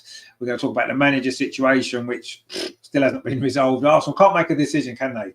And of course, on top of that, we've got a transfer window. So is anyone going to be coming in January? We don't really have a manager yet, do we? So it's difficult to say. So all that's coming up Friday at 7:30. I say Sunday, we've got 2 games. The women start at 12:30. The men start at 3. Good stuff to come. And we've got a second half to come here, which is going to be good. It's going to be Arsenal kicking off, attacking the goal to our left, which is the North Bank in this second half. And the ball goes back to David Raya, goes long. It's going to be a simple header from Tino Livramento to clear it away. And Lewis Skelly will play it back to Gabriel.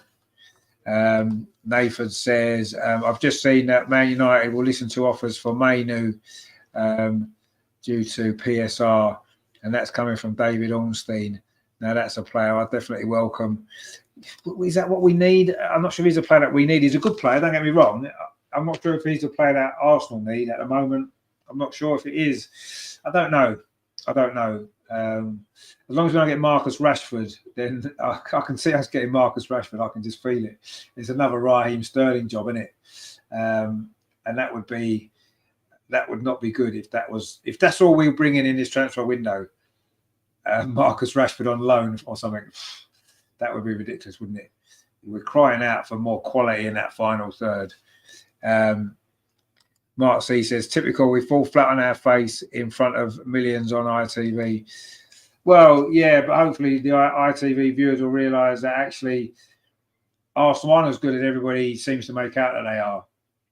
You know, I'm sick and tired. I'm absolutely sick to death of hearing the managers of teams that we've just beaten, right, who have got an agenda because they don't want to make themselves look stupid, coming out in press conference saying, oh, Arsenal are so good, it's no disgrace losing to Arsenal. I'm like, well, sorry, mate, we're not that good. We're very predictable, we're very slow. The football's generally quite boring. We've gone backwards in the last year and a bit. So, yeah, we're not as good as everybody says that we are. Mikel Arteta is the most overrated manager in the history of football. And a lot of these players are overrated as well. They really are. Martin Odegaard being a prime example of that. And anyway, William Saliba is not overrated at all, is he? He's very, very good. Miles Lewis-Skelly almost loses the ball and William Saliba gets him out of trouble. And so far, this second half hasn't really got going yet, has it? Anyway, the ball's now back with Dan Burn. He's going to play it back to Martin Dubravka. And under a bit of pressure, he's just had to kick it out for a throw to Arsenal over on that far side. Arsenal need a fast start to this second half. We need to find a couple of goals at least, don't we, you feel? Because even a 1-goal lead would not necessarily be enough, I don't think, for the second leg. But anyway, who knows? We could go up there and turn in a great performance. You know, they're not unbeatable at home, Newcastle. They have lost a couple of games at home this season, haven't they? So, but I do feel as though with a semi-final, with that crowd and a night game, it's going to be really, really tough. It's going to be really tough. So I think we need a victory to defend up there, don't we? If we've got to go there and win the game, I think it's going to create spaces for Newcastle to exploit. And I think it's going to be really, really tough. If we lose this game tonight or even draw, I think if we lose a game tonight, then I think we're in big trouble. But I think even if we draw, it's not going to be enough, is it? Anyway, Gabriel now on this near side. Can Arsenal find something a little bit different? Because in that first half, it was all too predictable, wasn't it? Can we switch it up and do something a little bit different? Anyway, Timber plays the ball out that far side to Trossard. Martin Odegaard went ahead of him, but he comes back to Timber again, pops it into Thomas Partey. Terry says, if you want to win the game, we need to get the ice cream, cauliflower and J20 on. That'll probably happen at some stage, I'm pretty sure of it. Anyway, let's see. Greg says, I've seen some crap Arsenal sides in the past, but this lot have got no passion. They're the worst I've seen in 60 years. I mean, I kind of agree with you. I mean, you know, I go back to the 70s, 1970s, the late 70s when I first started watching football, first started watching Arsenal. And yes, we've had crap teams before, but at least there seemed to be something more about them. This team is just too robotic for me. That's what it is. It's too robotic. You're right. Passion, yeah, there doesn't seem to be the passion. I don't know what it is. There's loads of things missing. The enjoyment's missing. You know, I got much more enjoyment watching us being crap in the 80s than I am watching us apparently be really good now, because I don't think we are that good, really. I don't think the league's up to much, if I'm totally honest. But anyway, I agree. It's nowhere near as good. And I have seen some terrible Arsenal teams like you have. You've probably seen worse ones than me. You go back a bit further, there were some worse teams before even I started watching them. So, yeah, I mean, anyway, Arsenal huffing and puffing here and giving the ball away. And Newcastle picked up possession on this near side with Joe Willock, I think that is, isn't it? Bringing the ball forward. A little bit of space for Livramento, actually. Didn't get the ball. Instead, it's gone back to Jacob Murphy on this near side. Now Livramento does get the ball for Newcastle. Plays it back infield to Sandro Tonali. Exchanges passes with Sven Botman. Newcastle's at walking pace now. That's a ball in though to Isak. When he gets the ball, you think something might happen. No, it's with Jacob Murphy on this near side. Puts the low cross in. It's Isak again inside the penalty area. David Raya saves it. And Gordon's tapped it in. And it's 2-0 to Newcastle in front of their fans at the clock end. David Raya made the save from Isak, who again has made the difference. And Anthony Gordon has tapped that home. And it's 2-0 to Newcastle. And they have got 1 foot at Wembley already. Phil says we're done for now. I think we are. Mark C says this is the first time in my 48 years supporting that we haven't had a proper striker in the squad. Yeah, exactly. Mark C says game over. Ange says really bad. Isak done well. Good save. Timber was caught out there as asleep at the far post, and Anthony Gordon has pounced, and it is 2-0. And surely Arsenal are not going to be able to turn this around, not just tonight. The second leg could be very, very difficult. Phil says this is so poor. Well, it is, yeah, it is really poor. And the only positive I can draw from it is that we are reaching closer and closer and closer to getting rid of this crap manager. That's the only positive I can take from this, really. It really has been, it really is terrible all the way around. And if losing this game means it's one game closer to getting rid of him, then I'll take it, if I'm honest. El Loco says, I'm glad we're being turned over. This will maybe force Arteta to buy a striker. It's not his choice. The club aren't giving him the money to buy a decent striker. They're just not. The club will not give him the money because the owners don't care. And until we get the owners out, to be honest, changing manager won't make a lot of difference. I just can't stand Arteta anyway, so just get rid of him. But it's not going to make ultimately much difference until the owners go and we get owners in who actually care about the club and want us to win trophies. You know, we've criticised Man City, but look at their owner. He's at training every day. He's talking to the players. He's demanding that they win trophies. What are our owners doing? They don't care. They're in America, looking after their American teams. That's all they care about. They're not bothered about us at all. And while we keep them in charge, this club is never going to go anywhere. It's never going to go anywhere. Arteta's took us as far as he possibly can. And yes, ultimately, it probably won't make any difference. If Arteta goes, we'll get another manager. It'll probably be much the same because we're not going to give that investment that we really need.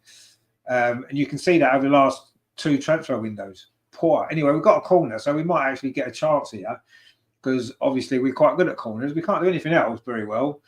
Anyway, Declan Rice with his corner to the edge of the 6-yard box. Dubravka punches it. Not a very good punch, actually. Tonali over on that far side. Now Anthony Gordon is going to go long as he knows he's not. He plays it into midfield. Newcastle giving the ball away. That wasn't a good choice by Anthony Gordon. The cross comes in. Look, there's no Arsenal playing a penalty area. We are losing 2-0 in the semi-final. A cross goes into the box. It's not a bad cross. No one's there. Kai Havertz is outside the penalty area, centre forward. What an absolute joke this club is. Isak now. He's not in a penalty area for Newcastle, but it doesn't matter because he scored one and he's made one. And he's done the business when it matters. Newcastle coming forward again over on that far side. You can see them scoring again, actually. You can see them scoring again. Maybe it'll be now. Isak inside the penalty area. Oh, he just quite wasn't sharp then, has he, for once? Anyway, Martin Odegaard now trying to drive Arsenal forward. This is where you want to see your captain, don't you? You want to see your captain drag the team from the bottom upwards. That's what you want to see your captain doing. And Martin Odegaard's not doing that. He's just strolling around as though he doesn't give a shit. Actually, there's a yellow card to Anthony Gordon for a tackle over on that far side on Kai Havertz. And Anthony Gordon just got himself a goal and a yellow card in quick succession. I mean, Kai Havertz looks almost quick there because he went past Dan Burn. LG said, it's funny you don't like Arteta and you like Jonas, managers with similar tactics. Well, I don't think Jonas was like Arteta at the beginning. He became more like Arteta, I agree. But ultimately, he won us 2 cups in 2 seasons in a row, didn't he, Jonas? And he, was 45 minutes away from winning the league. Okay, you could say Mikel Arteta was. It never seemed like, did it? But I don't know, a semi-final of Champions League, Jonas produced. He didn't produce enough, but he did produce, whereas Arteta hasn't produced. He hasn't produced. Nowhere near. And yeah, Jonas wasn't good enough. I accept that. I did quite like him. I liked his interviews. I thought he was a nice guy. I kind of enjoyed him. I don't like Arteta. I don't like his excuses. I don't like the way he comes across in the media. I don't like the way he treats the players. Not all the players. Kieran Tierney is an example. You know what I mean? I don't like the way he's gone about business, really. And I don't, all this time-wasting tactics that he's brought in, all this, I call it cheating. I don't like to see Arsenal doing any of that. And I don't think the Arsenal women have ever done that. And didn't do that under Jonas. Wasn't like that. He wasn't looking for shortcuts. He wasn't scared to lose. Arteta is scared. We play with fear to lose. And that's why we waste time. That's why we got the tactics that we do. And that's why I don't like Arteta. And Jonas was never like that. You're right, he wasn't good enough, and maybe I was wrong to support him as much as I did, but he gave us 2 trophies. He beat Chelsea in 2 finals. That would be the equivalent of Mikel Arteta beating Man City in 2 finals. He's not capable of doing it. He's not beaten Man City. He's beaten them in an actual game. That's it. You know what I mean? And Jonas beat Chelsea in 2 cup finals, and he's beat him in the league a couple of times. Do you know what I mean? So anyway, Newcastle are coming forward again, and they look as though they're going to win this game a lot more convincingly than they are at the moment, and it's looking bad enough already. Look at the space here for Tonali, whips across in. David Ray's just enough got on that there, or Anthony Gordon would have made it 3-0, and then it would have been game over, and I'd have been ripping up my ticket for the second leg because it'd be absolutely pointless going. It's almost looking pointless going anyway, but I guess you've always got that hope that anything can happen. I think if Arsenal can get a goal back, who knows? But yeah, it seems unlikely at this point, the way this game's gone. Declan Rice is bringing the ball forward. It's with Martinelli on this near side. And even now, we've not got enough players in the box. We haven't got anyone in the box. Martinelli tries to get across and it's blocked. So we have a few bodies in the box now. Comes back to Thomas Partey. Touches it off to Gabriel. Terry says, we're lucky it's only 2-0. Imagine if we didn't have the best defence in Europe. Well, yeah, exactly. Anyway, Gabriel in possession for Arsenal. Thomas Partey. What is he doing there? What is he doing? Oh, he did manage to win it back. But that was awful. Deary me. This is a terrible, terrible Arsenal performance, actually. We've got worse and worse as the game's gone on. We needed to get better and we haven't. The first half was okay in spells. The second half has been terrible. Anyway, it's out on that far side now to Trossard. Puts a cross in, it's deflected. Kai Havertz. And there you go there. There you go there. That one moment sums it all up for me. Kai Havertz has got an open goal, 5 yards out, and he's headed it wide. He has headed it wide. And look, I've got nothing against Kai Havertz, right? I don't mind him. He's a good player, but he's not a centre forward. He's not a natural goal scorer. I mean, look at that. He's come off his shoulder. That is just terrible. Honestly, that is terrible. He's your centre forward, Mikel. He is your centre forward. Look at that. That is disgraceful. That is disgraceful. A 12-year-old could have scored that. A free header. Oh, and Jorginho's coming on. He's going to win us the game. Jorginho's coming on. Brilliant, Mikel. Well done. Oh, and Jesus as well. Here we go. Brilliant. 58 minutes. Trossard's gone off. Thomas Partey's gone off. And look at the substitutions that we've got. Look at these subs that we've got. This is why we're considered one of the best teams in Europe. Because look at the strength in this squad. Jesus and Jorginho coming on. Brilliant. Absolutely brilliant. Chelsea and Man City rejects. That's what we're left with. Kai Havertz. Okay, I don't mind him again, but he's not good enough. These players are not good enough. They are not good enough. None of them. None of them are good enough. Actually, apart from William Saliba. He's the only player who's good enough. The only one. And the goalkeeper, David Ray. That's it. That is it. Anyway, Newcastle going forward. Joe Willock, of course, wasn't good enough for Arsenal. Wasn't good enough for Mikel Arteta, was he? But it looks like he's going to Wembley and Mikel Arteta isn't. What does that tell you? What does that tell you? Look at what Smith Rowe's been doing for Fulham as well. Look how, look what Fulham are doing this season. Honestly, clueless. This guy is clueless. I want him sacked, actually, after this game. Don't even give him a second leg. El Loco says, that miss from Havertz again shows the difference between an Isak and a Chelsea. Well, it does, exactly, yeah. Get a proper centre forward in, and we'll probably be winning this game, or at least level. We've had a couple of decent chances. I'm sorry, Havertz has to score that. He has to score that. Anyway, Arsenal now we might get a chance. Timber pulls it across, comes to Declan Rice, bobbling around the 6-yard box, and in the end, Sven Botman clears it away, but there's an offside flag up against Declan Rice, I think it was, and wouldn't have counted even if we'd scored, which we didn't, and we don't look like we're going to, let's be honest. If we're going to miss that chance that Kai Havertz just had. Oh, actually, it was Timber that was offside in the build-up, and he was, and the ball was played back. It wasn't Declan Rice that was offside, or was it Jesus in there as well? It was Timber who was offside. And in fact, that was just a good bit of defending, actually, from Livramento. And the goalkeeper there made a bit of a meal of that, didn't he? But Newcastle got away with it. And they've got away with a couple of things at the back. They've been a little bit fortunate with some of their defending at times, but Arsenal haven't deserved anything else, really, to be honest with you. Haven't deserved it at all. There is still half an hour to go. And it is... Oh, actually, I haven't changed the score on the screen, have I? Oh, I got carried away there. I've got a bit carried away. It is 2-0. So we'll put 2-0 on because it is 2-0, just in case you thought it was only 1-0. What are we moaning about? It's 2-0, and it's been terrible. Terry says, only 8 minutes to go before we can park the bus. Well, I don't think we're going to be able to park the bus today, are we? I don't think we're going to be able to park the bus today. I think there's going to be no bus parking in this game.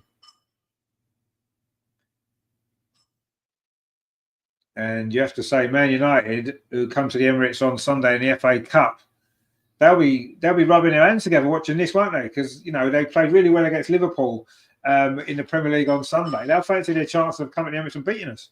And imagine that if we lose, obviously if we lose this game tonight, we lose to Man United. That that would make it an Arsene Wenger season, wouldn't it? When we were in everything until January, February, and then out of everything very quickly. It wasn't good enough then. It wasn't good enough then. LG says, Arteta Fan TV will probably spin this and say we have bigger fish to... Oh, absolutely. Of course they will. 100% they will. Of course they're going to say that. Everyone will say that, won't they? Everyone will, oh, well, it's only the Carabaos Cup. It doesn't matter. Yeah, well, it does matter because we ain't going to win any of the other 3. So, of course, it matters. Look at the terrible performance. This is our, apart from Saka, who's obviously injured, this is pretty much our strongest team, isn't it? Pretty much. Okay, yes, we're a little bit left back situation. Is Lewis Kelly our best left back? Not sure. He's a young lad. He's certainly better than Zinchenko. Anyway, also coming forward now with Declan Rice into the penalty. He's going to try a shot. It's blocked. It's going to be a corner. And it was Joe Willock there with the block track back there. And Joe Willock played well tonight for Newcastle. Done a good job in that midfield. I thought that not having Bruno Guimaraes was going to make a big difference. Anyway, Newcastle making 3 subs now. And one of them is Harvey Barnes, who I think is a very good player. And he's probably better than any of our front 3 that we've got on the pitch at the moment, actually. In fact, all Newcastle's front players are better than ours. I think their midfield's better than ours. Anyway, we've got a corner, so we might score a goal here because you never know. It's Declan Rice with it anyway on this near side. What's the delivery like to the far post? Header comes in over the top. Was that Gabriel Jesus with the header at the far post? Oh, funny now. Look, Gabriel Jesus doesn't want to waste time. He wants to go and get the ball. Christ, I've never seen him do that before. It was a far post header. Was it Gabriel Jesus or was it William Saliba with the header? I think it was Saliba, wasn't it? It was William Saliba. You need to head that down. It's a difficult chance, actually. But again, we've come close from a set piece. Now Newcastle are going to make their substitutions. Jacob Murphy's going off. Joe Willock's going off, actually. Well done, Joe. I thought you had a good game today. Good to see you back. Jacob Murphy's going off. Joe Willock doesn't look happy to be taken off. And Longstaff is coming on for Newcastle. And Isak's going off. Well, get your contract signed at Arsenal, mate, on your way out. Lovely. And Harvey Barnes is coming on. As we said, I like Harvey Barnes. I think he's a very good player. And he's coming on as well. I don't know who else came off Newcastle. I didn't see that. I missed that. Anyway, Jacob Murphy's gone off. Isak's gone off. Joe Willock's gone off. We're midway through the second half. And Eddie Howe's having a chat to Isak there saying, it's all right, mate. You can sign that contract with Arsenal. I will let you. I don't think he's going to want to come there, is he, after this? It's Lloyd Kelly's the other one who came on, sorry. Come off from Newcastle. So they've made their 3 changes. And Arsenal made our brilliant, exciting changes that have made such a difference to this game. One of them, which Jorginho is in possession inside the centre circle. El Loco says, my biggest fear is if Arsenal don't win a trophy this year, the likes of Saka and Saliba will start looking elsewhere. Already Madrid are sniffing around Saliba. Well, you say that, but in a way, maybe that's what's needed for everybody at the club to wake up and realise that actually this is just not good enough. If it's not good enough for players like Saka and Saliba, it shouldn't be good enough for anybody else. And maybe that's the wake-up call that the club needs. Everybody needs. The fans need. Everybody needs. Maybe that's what it will take. I mean, Mikel Arteta's looking at it, he's confused. He's got a confused look on his face, and he looks confused permanently because he is confused because he doesn't know what he's doing. Anyway, Jesus has just gone down pretending to be injured. And the referee is wanting Newcastle to get on with his throw. I think it was a VAR check there. I'm not quite sure what for. Anyway, Newcastle coming forward again. They played well in this game, Newcastle. They have. And they probably do deserve to be in front, actually. I don't think we can have too many complaints about the scoreline as it stands. And B says, I've got silent witness on, have you? Well, there you go. That kind of sums it up, really, doesn't it? And I don't even like silent witness, but it seems like it might be a better bet. Anyway, Martinelli with that cross to the far post. It's a terrible cross. And it's put behind by Lewis Hall for a throw to Arsenal over on that far side. We've just got no quality in the front three, have we? We've got no quality at all. And without Saka, it's embarrassing, actually. I mean, it was mentioned before, wasn't it? Was it Mark who said it, or was it El Loco? I know someone mentioned it about Saka. And we do. We look embarrassingly bad going forward without Saka in the team. And how can you have one player carrying you that much? I mean, everyone complained about Martin Odegaard being out. I didn't miss Martin Odegaard because I don't even think he's that good. But Saka, wow, I mean, it's incredible the drop-off in this team without Saka in it. We just look an average team, don't we? And we know Saka's good. I didn't quite realise he was that good. And again, Newcastle blocked a shot there from Jorginho. And then Martinelli's fired over the crossbar. And that just sums up our forward play, doesn't it? Terrible. Mark C says, Isak barely touched the ball tonight, but he shows everyone why he's quality in the moment. So exactly, yeah, he got a goal, and it was his shot that created the second goal. So, yeah. And look at us. We've had Kai Havertz missing a free header from 4 yards out. We've had Martinelli missing a one-on-one that Isak would have buried both of those 2 chances. Yeah. But we don't need a centre-forward. Well, even if we do, Mikel Arteta doesn't want one because he hasn't bought one in 5 years. Oh, no, sorry, he's bought Jesus. And what a great centre-forward he is. Anyway, we're into the last, 22 minutes here at the Emirates. It is Arsenal 0, Newcastle 2. It almost makes the second leg pointless unless Arsenal can find a way of getting at least 1 goal back. But Newcastle look more likely to score again, if we're totally honest. The longer the second half has gone on, the less likely we look to get back into it. Anyway, Terry says, Arteta looks confused because he don't know what he's going to say after the game. Well, he'll blame something, won't he? He'll blame illness that we've had in the squad. He'll blame injuries that we've had in the squad. He'll blame something. Not quite sure what it is yet. He's probably thinking up excuses that he can make. That all the fans will just, of course, yeah, you're right, Mikel. Yeah, it wasn't our fault we were crap. It wasn't our fault we lost. There was always something to blame. Probably be the referee, actually. I blame the referee. Well, let's blame the referee. Why not? We blamed the referee the other day for Brighton game, didn't we? Let's blame the referee again. He's done nothing wrong. Let's blame him anyway. Anyway, Declan Rice is going to take this corner. If we can't score from corner, we're knackered, aren't we? Let's be honest. We haven't managed to score from a corner yet, so I don't think we're going to score from this one. Oh dear, it's gone straight into the side netting. Brilliant. And another moment that sums up this game, this performance, and probably where we are under this manager right now. Nikola Jovic has got far too much influence on this team, actually. I think we should get rid of him. Absolutely get rid of him. He thinks he's great, doesn't he? They put a picture of him up on the wall underneath the tunnel. You know, honestly, mate, you've ruined this team. You've ruined us. Get rid of him. Let's get a proper football man in. Don't get a set piece coach. Get a proper football coach in who can actually coach football. Then we might get somewhere. We might play a little bit more exciting football. You know, people have said, haven't they, oh, well, if Arteta goes, who are you going to get? Who are we going to get? I'll literally anyone at the moment. Every single team plays better football than us in the Premier League. Even Bournemouth play better football than us. Nottingham Forest, look how well they're playing at the minute. Do you know what I mean? We're just crap. We play crap football. I'll take anyone, literally. I'll take anyone over Arteta. Anybody. I don't care who they are. Anyone will do. I'd even take Ange. Honestly, I would. At least he plays exciting football. You don't get bored watching Spurs play, do you? And they're not going to win anything either. So what difference does it make? Bill says they're just shown stats. Newcastle, 2 shots, 2 goals. We're just not clinical enough. We're not clinical enough. We're just not incisive enough in that final third, are we? Another crap cross into the box. Newcastle have got defenders back and just clear it away. I mean, Martin Odegaard's in there. What's he doing in there? What is he doing in there? Nothing. He did exactly the same as he did when he let them score the first goal. Crap. Get rid of him and all. Mark C says we've got 4 left backs. Well, we have, yeah.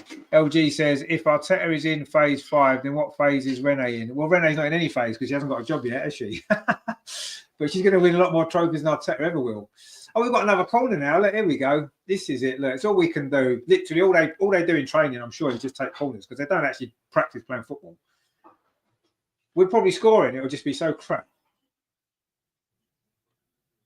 We're into the last 20 minutes anyway. And it is a corner. And again, it's going to be Declan Rice. The last one went into the side netting. So surely this is going to be a better delivery than that, isn't it? It's got to be. It's absolutely got to be. It was a better one. Dubravka punches that clear as well. Comes out to Miles Lewis-Skelly. And then Martin Odegaard goes back to goalkeeper David Raya, who's inside the centre circle. And he goes long up that far side. I mean, that's just a nothing ball to nobody. And Newcastle clear it away.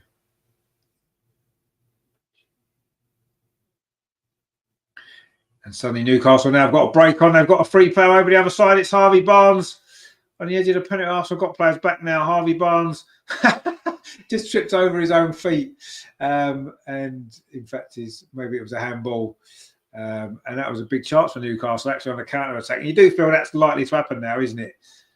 That Newcastle may well pick us off and get a third goal later on in this game. And Martinelli now up this near side.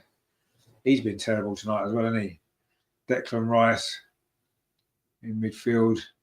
Plays it to Martinelli again. He's going to try and take on Livramento. He's one of the only players who's probably got the pace to keep up with him. Declan Rice now chips the ball to that far side. Kai Havertz is out on the wing now.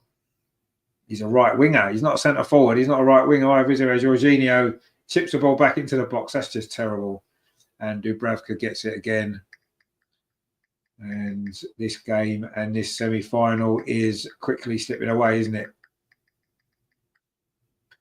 And Dubravka, Mickey Almiron's coming on for Newcastle. He's not played for a month, has he? This is how embarrassing it is for Arsenal. They're even throwing on Mickey Almiron. They're just taking a piss now, aren't they? He's not played for about 6 months. With his funny little smiley face. Oh, he's got a cheeky face. He's got a cheeky little smiley face. And I can't remember the last time he even played. You know, they're bringing him on now, so they're just rubbing salt into it, aren't they? They've took the best striker in the Premier League off now. They've took him off because they just don't need him. Do you know what I mean? Oh, we're only playing against this crap team. We don't need Isaac anymore. He's done his job. He can go and have a rest ready for the weekend. Not that they won't need him at the weekend. They'll be playing Bromley in the FA Cup. But obviously, they've got some big Premier League games to come, Newcastle, as we have. And if we don't play better than we have tonight, then you don't fancy a chance of winning too many, do you? Anyway, Miles Lewis-Skelly now trying to come forward, but loses out. And Newcastle now trying to launch another counter-attack. Joe Linton tries to barge his way through free change, but Gabriel comes away with the ball, but it's a terrible ball to that far side. And Lewis Hall, well, what a game he's Oh, had, actually. he's had a brilliant game. He's from what been I've one of seen, the anyway. best players on the pitch, Lewis Hall, tonight. You know, Arsenal don't really have a proper left back in many ways, and Newcastle's left back has been brilliant. Terry says, Paula's sitting behind you with a big smiley, smug look on her face. Oh, no, I'm sure she I'm is. just trying not to see anything new. I'm going to get loads of stick off loads of people over the next week, so I won't worry about that. Yeah. But anyway. I did say 2-1, however. You did say 2-1, yeah. Mm, And Miguel Almiron's coming on now. And it? Gordon's coming. So they're taking off all their best players. That's the rest of them. That's how embarrassing this is. They're taking off all their best players. To I know, them. but they could be shot in the foot if that Do you know happens, what I mean? It's like, wow. Anyway, Anthony Gordon's being told to get off the field a little bit quicker than he is. He, of course, got the second goal that's basically put the seal on this game. And he is going to be replaced by Miguel Almiron. So there you go. Wow. LG says Rice is the only one who is trying. Imagine a DM being the only one trying to make something happen. Well, yeah. Where's our captain? I've said this for lots of times. He only performs when the whole team is performing. Yeah, I said it the other day. I got a lot of stick for it. You know, Martin Odegaard's brilliant when we're 2-0, 3-0 up. He'll score a great goal. He'll be driving us on. When we're losing, we need our captain. He's not there. He's not there. He's literally the worst captain I've ever seen Arsenal have. And we've had William Gallas as our captain. And he was a better captain than this clown, honestly. He's useless. He's useless. When you need him, he's not there. He never has been. He's never performed in a big game. When you see him when we're losing him step up and get us back in a game, I've never seen him do it. Never seen him do it. How on earth he's captain? It's ridiculous. Declan Rice, you're right. Declan Rice should be captain because he is the only one who tries. And he's the only one who's never, ever going to let his head go down. And I said when we signed him, he should be captain, and he should be captain. But he gives it to Jorginho when Odegaard's not playing. He gives it to Jorginho. I mean, wow. And Nathan says, honking is, well, it is, yeah. Terry says, sorry, Paula, but I had to grass on you. Whoa, grass on it. Well, you know, Newcastle winning. I'm just sitting watching they'll the enjoy game. it. I've been in there. Let's face it, Liverpool are going to beat them in the final anyway, so it doesn't matter. It's over 2 legs. Liverpool would have beaten us in the final. Don't throw the towel in. Oh, Jesus now's inside the box. Look at that great centre forward play from Jesus. It's gone behind for a goal kick. Even Dan Burn made him look stupid. You've got another leg. You've got to be playing after this one. Anyway, this game's not finished. So well, it is. There's 30 minutes to play. Not over till... Arsenal aren't scoring in this game. Oh, yes. Zinchenko's coming on. There we go. He's taken off Miles Lewis-Skelly, a sort of left back, and bringing on Zinchenko, another left back. That's going to change the game. Honestly, what is this? Why have we got this manager? How is he a manager in the Premier League? Honestly, how is he a manager in the Premier League? Just sack him, please. Sack him now. If you're going to take off a defender, fair enough. Bring a striker on. Bring a forward player on. Bring something on that's going to be different. Phil says, we've had it now. Zinni's on. Well, we had it anyway, but yeah. Greg says, what is Arteta doing? Taking our best player tonight and putting on an idiot? Well, I don't know. Honestly, I don't know. I don't know. But then Arteta's confused me for the last 5 years, so nothing's going to change now, is it? It's just ridiculous. Mark C says we could play for another 3 days and not score. Well, we're going to have to play for another 1 day when we play them in the second leg. We're probably not going to score then either because we haven't scored at St James's Park for about 3 years. I've scored more goals at St James's Park than Arsenal have in the last 2 seasons. You know, Martinelli on this near side. You watch, Zinchenko's going to score a goal now. You watch, Zinchenko's going to score 2 goals and we'll get a draw and everyone will say, what a genius. Oh dear, that's going to be a yellow card. Surely that's a yellow card. Oh, he hasn't even given a free kick, has he? Who done that? Who done that? Surely that was a foul on Tonali there. Aggies with us doing who scored for Newcastle? Have a guess. If you can guess. It might be a certain Swedish player, might have got one of them. It was him, and it was Anthony Gordon as well. Anyway, Jorginho, another one of little dink balls, and the cross from Havertz is crap. And Dubravka has easily saved it. And Jorginho's played that same ball about 3 times since he's come on. And I mean, that's not a bad ball actually, but I mean, Havertz there. I mean, there's not much more he can do with it, really, is there? To be honest, it's just not really good enough, is it? We're into the last, well, pretty much in the last 10 minutes, and it's just not been good enough. Hasn't been good enough. And funny enough, when we was in the semi-final of this competition last time against Liverpool, we lost 2-0 at home in the home leg as well, didn't we? So maybe it's a theme. Oh, there's the other card there. Who's that for? Oh, it's for Zinchenko. Oh, brilliant. Give him another one. Get him off. Phil said it didn't take long to get a card. No, it didn't. I mean, that is a terrible tackle, actually. How on earth does he play for Arsenal, that guy? How on earth does he play for Arsenal? He should go back to Ukraine and fight in the war, because he's always going on about it, hasn't he? Go on, mate. Get your guns. Go home. We don't want you. Terrible. Terrible, terrible, terrible. Yeah, we've got 10 minutes left anyway, so that's good, isn't it? Greg says, yeah, send Zinny back to Ukraine. He'll be more useful there. Yeah, he will, yeah. He's always on about, isn't he? He's always going on about how hard done by his country is. We'll go back and fight for him, mate. Anyway, that's a long free kick forward. Joe Linton's chasing after this. Can he keep it in? He does. In fact, somehow he manages to beat Timber to the ball as well. And that summed up this game, isn't it? Newcastle have been more physical than us. They've been stronger than us. They've wanted it more than us. And that's the worst thing, isn't it? You know, you can lose games. You can lose games. That happens. It's football. But when the other team want it more than you, and it's a cup semi-final, you've got to start asking questions. You've got to start asking questions as a manager. You've got to start asking questions as the players. The other team should not want it more than you. You can lose, and that's not acceptable, but, you know, it's understandable. You can lose games of football, but for the other team to want it more, that's not acceptable. In no stretch of the imagination is it acceptable. And that comes from the manager. I'm sorry, it does. If the manager can't get you up for a game like this, a semi-final of a cup, then I'm sorry. There's serious, serious problems happening. Anyway, Gabriel brings the ball forward up his near side to Martinelli. 9 minutes to play. Well, 8.5. Zinchenko plays the ball to Kai Havertz. I don't quite know what he was trying there, but it's gone off Sven Botman, and we're going to have our best chance to score because we've got another corner. So there we go.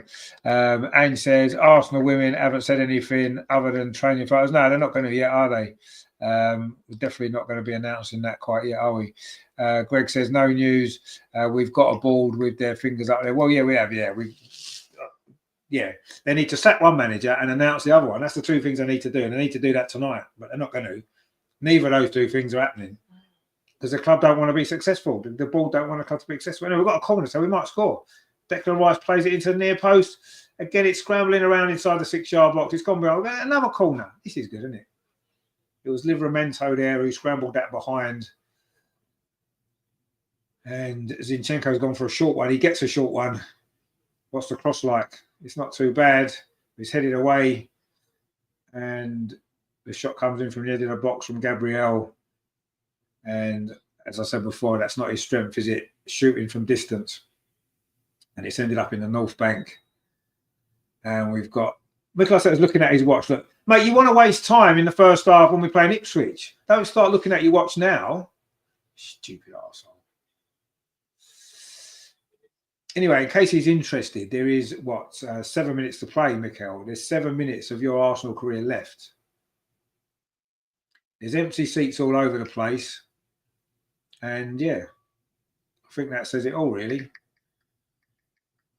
And the only noise coming from the Emirates is from the Newcastle fans behind David Raya's goal, because they will be starting to look for hotels in London again for the final at Wembley, won't they?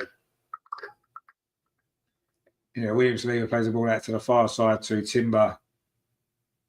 And Jorginho, one of our inspired substitutions, to another one, Zinchenko on this near side. It's amazing we're losing this game with them two coming on.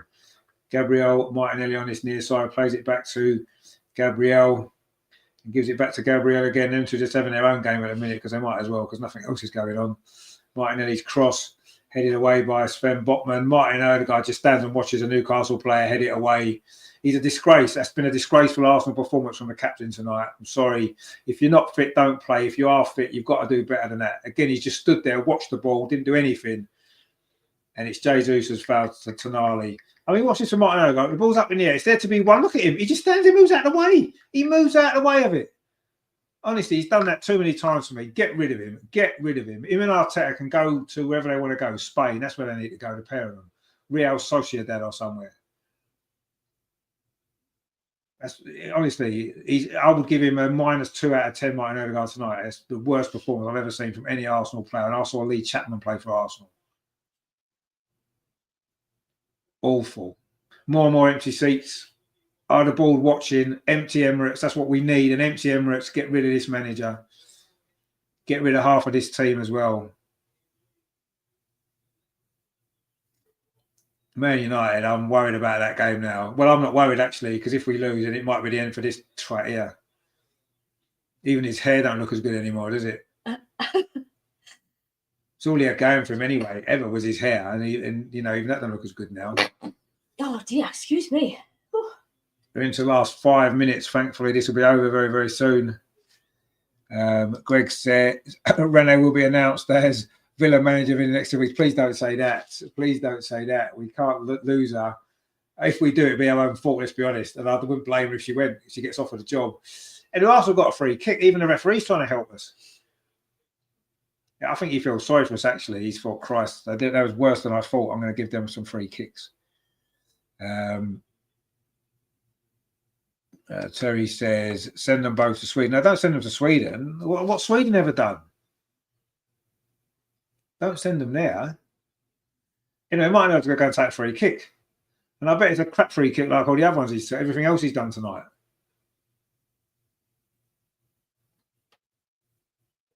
There it goes. Oh, it was crap. Didn't get past the first player. What a surprise. What a surprise.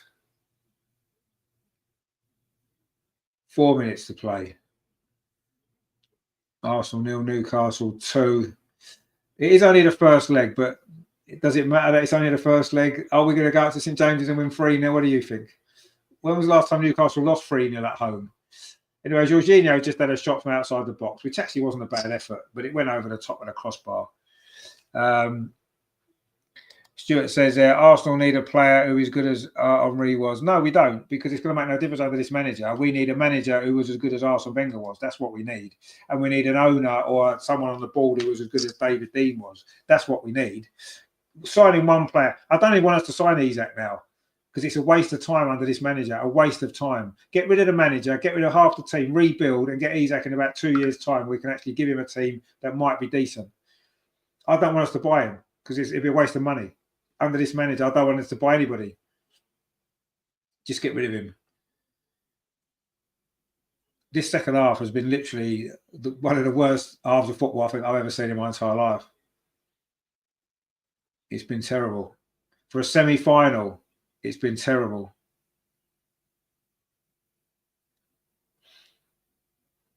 Anyway, super sub Jorginho's on the ball.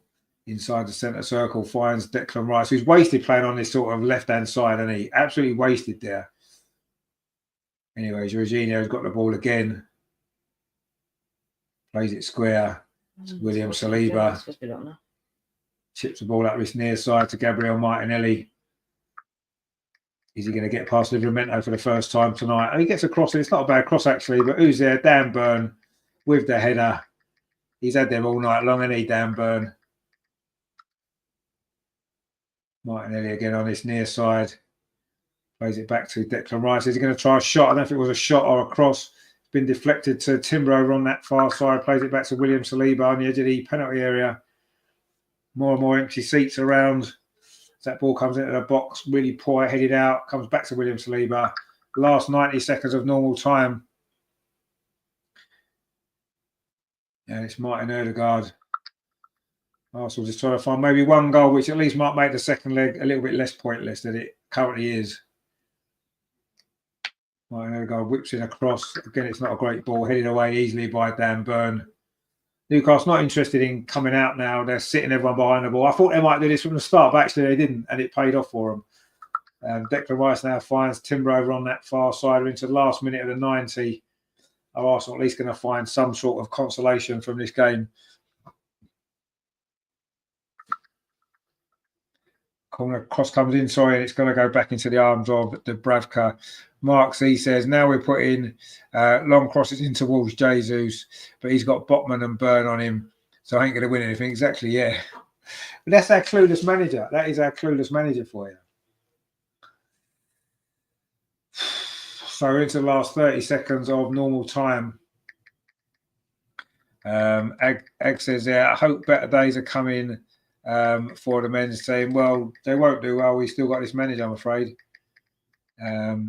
Terry says 5 minutes left to get the third and kill the tie. Yeah, well, they probably will actually. They're coming forward again. Harvey Barnes over on that far side, plays the ball forward. There was a chance for a third. It turned out to be Miggy, and he couldn't control the ball, and then he slips over. And I think he was offside anyway. There's going to be 5 minutes of stoppage time, 5 minutes, and that's all we've got to suffer. Well, no, actually, it's not, is it? We're going to have another 5 years to suffer, but we've only got 5 minutes of this game to suffer. Martinelli now coming forward, plays it into Declan Rice. Jesus just inside the penalty area. Tries to thread the ball through, but it's deflected away. Martin Odegaard touches it back to Jorginho.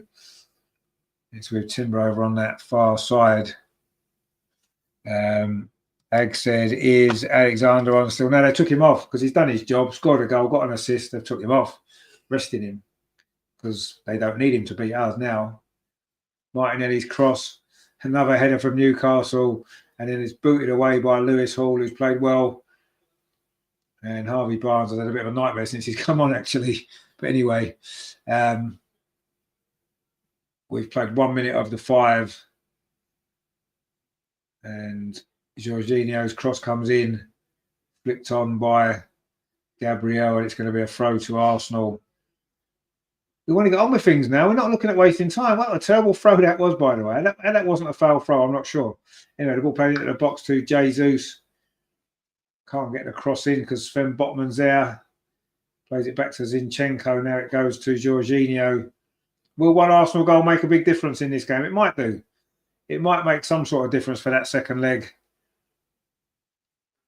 Are we going to find something? Gabriel playing left wing. And we're going to win another corner off Joe Linton. Greg says Arteta will get an extension to his contract. He probably will, actually. His contract's already about 25 years long, isn't it? Because they're not getting rid of him. You know, Martin Odegaard's going to take this corner. So no doubt he'll just get headed straight out by one of the Newcastle giants that are in there. But we shall see. Again, everyone's lined up at the far post. It's also predictable, this, isn't it? They all make a run forward, like they're not going to do that. And it is headed away by the first Newcastle defender. There was a surprise. Martin Odegaard again on the far side. Another terrible cross. Easily headed away. And also I've picked up the ball now with Zinchenko. What's his cross like? Oh, he done a little bit of skill there, Zinchenko. What's he doing? You can't be doing that, mate. Now Declan Rice chips the ball again. We're just doing the same thing all the time. Getting the ball to the edge of the box, chipping it in. Do something different. Where's the creativity? Honestly, this is so poor. So we're into the last, 2.5 minutes of the 5 of stoppages. This game's very, very nearly over. And our Carabaos Cup tie is very nearly over as well, you feel. Honestly, I admire your optimism if you think we can go to St James's and win 3-0. I really do, because that's not happening. Absolutely no chance. But anyway, we've got to play that game as pointless as it's going to be. And Jorginho. Oh, Jorginho is bringing the ball forward. That's the ball at that far side. The cross comes in from Timber. Header down, and it's cleared away by Longstaff, I think it was. He's going to be a throw to Arsenal. We're into the last 90 seconds here at the Emirates. I've got a feeling there could be a few boos to be heard when the final whistle does blow. We shall see. Anyway, Declan Rice now finds Martinelli on this near side. Goes around the outside. Can he get across with his left foot? He does. It's a deep one. Dan Burns there. Of course he is. He's about 8'4". And Newcastle battling around the edge of their penalty. A good play from Longstaff, actually. And now Newcastle have won a throw. And we are into the final minute. And it is about to be over.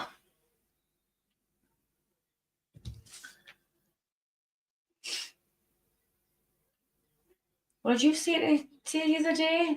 Well, actually, earlier on, you used to be crying and all that. Did you say? Liveramento's going to take this, but he's just been booked Livermento. And guess what he was booked for? Wasting time out of throwing. Oh, that's hilarious. He's just got booked for doing Arsenal tactics. Brilliant. Oh, that's funny. Anyway, this will probably be Arsenal's last attack. And Newcastle cleared the ball away as they've cleared it away all night pretty much. And they've got no player in our half because they're not bothered anymore. They've won this game and they fully deserve to win this game. Declan Rice now for Arsenal. We might get one more chance if we can whack a ball into the box. It goes out to that far side instead with Timber. Now it's with Saliba. We've played the 5 minutes waiting for the boos to start. I'm sure they're going to because this has been quite a horrible Arsenal performance. Gabriel Martinelli. Again, it's that same ball. Dubravka deals with it this time. And one day we might try something different just for a laugh. Saliba over on that far side, finds across the near post. Timber plays it back into the box. There goes a full-time whistle. Get in! And the boos. Listen to them boos. Come on, Newcastle! That's one leg done.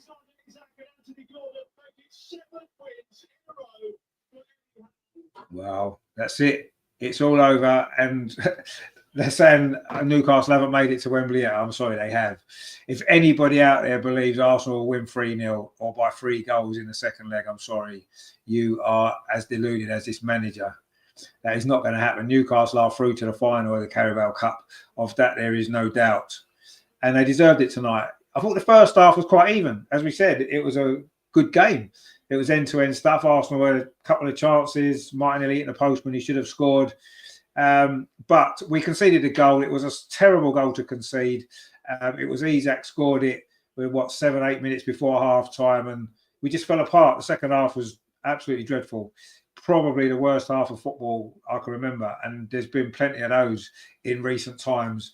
We never looked like getting back into that game. And once Anthony Gordon got the second goal early in the second half, that was it. That was it. We never, ever really looked like getting back in it. Okay, yes, Kai Havertz missed a simple chance that he should have scored. And with still with 20 minutes off to play at that point, who knows? That could have got us back in it. I still don't believe we would have got anything out of that game, even if he had scored. But even so, he should have scored. But there you go.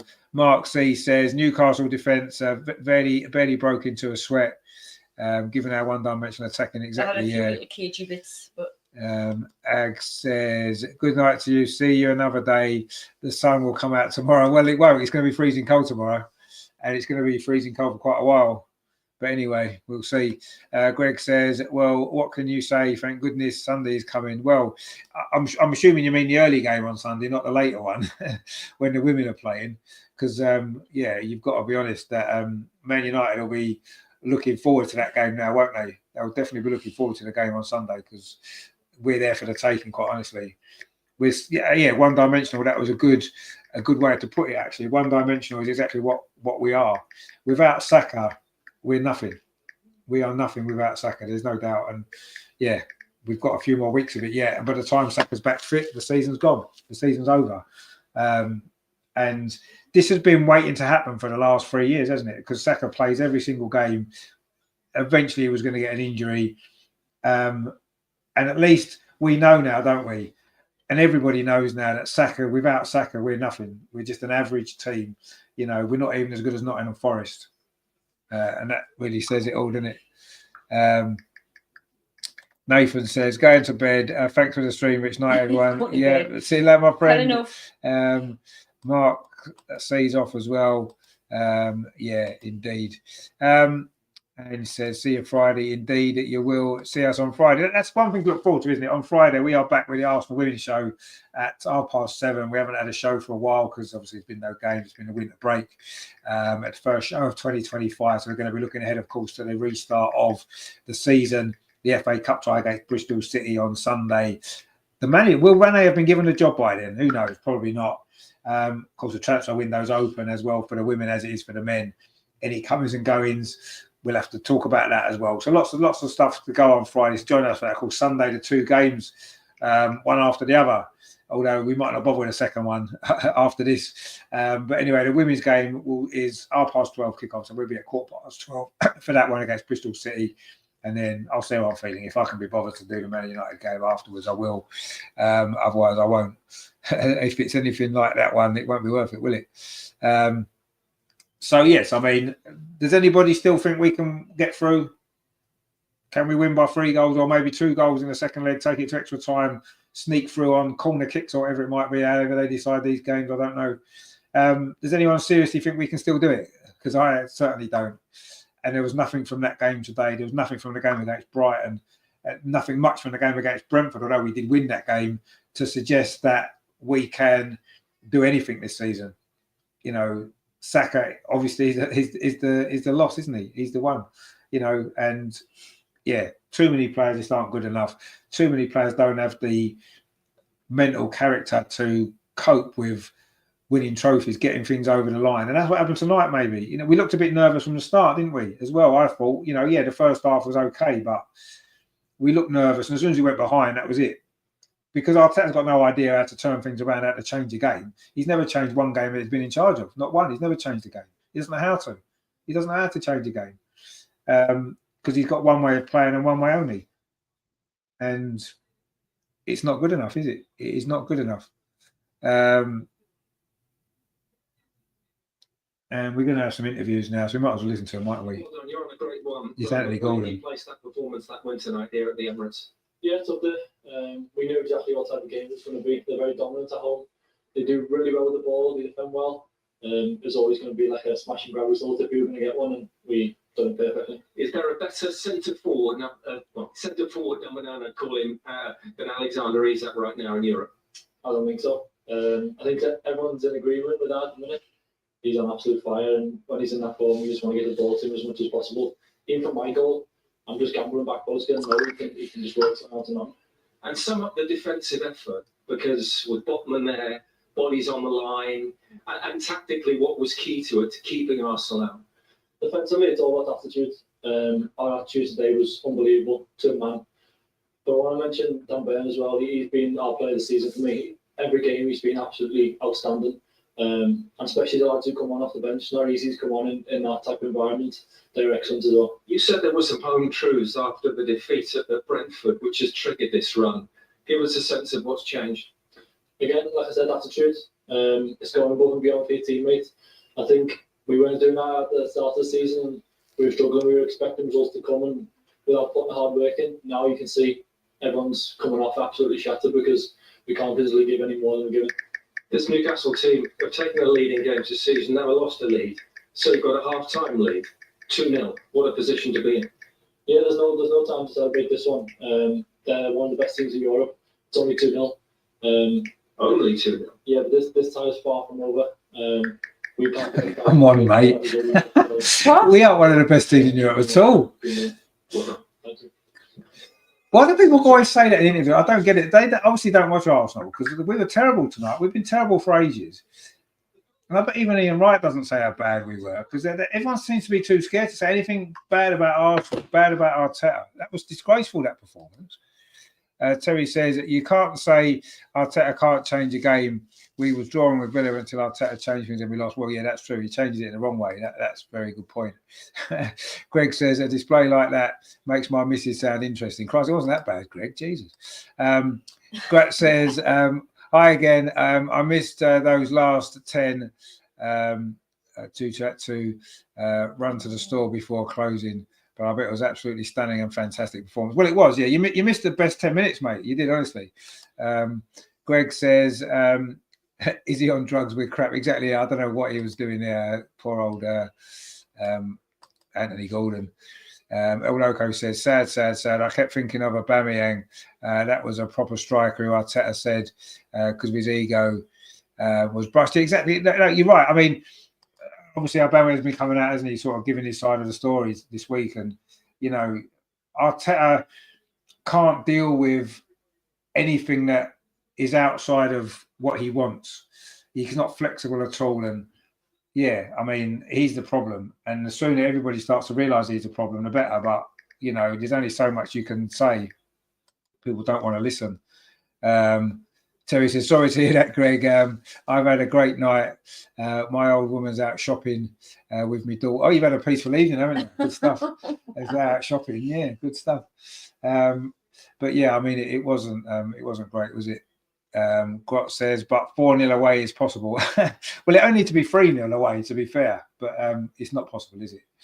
It's not possible. Not with this Arsenal team. I think the only way it's possible is if we sign Isak between now and the second leg. Oh, no, he won't be able to play, would he? Get away He wouldn't with be able to man. play, would he? Because he'd be cup tired, so it'd be pointless buying him for the second leg because he wouldn't be able to play. Maybe if we buy somebody before the second leg, it might make some difference, but no. El Loco says Gabriel Jesus has gone back to being Gabriel Jesus. His goals for this season are over. Yeah, well, we knew that anyway. He just had a couple of games against Crystal Palace. Oh, you met him, didn't you? No, there's me mate. He's your best mate, isn't There's he? me mate, Les. Yeah. Anyway, Great says I went for my bet. Alfie, you bet. Well, okay. Well, maybe you shouldn't gamble if that's what you're betting on. If you're betting on Arsenal to win 4-0 away at Newcastle, then I would give up betting if I was you. But anyway, yeah. Arsenal have lost 2-0, and quite honestly, it may as well have been 5-0 because the game's over, the tie's over, we are out, and Newcastle will be getting to their second League Cup final in 3 seasons.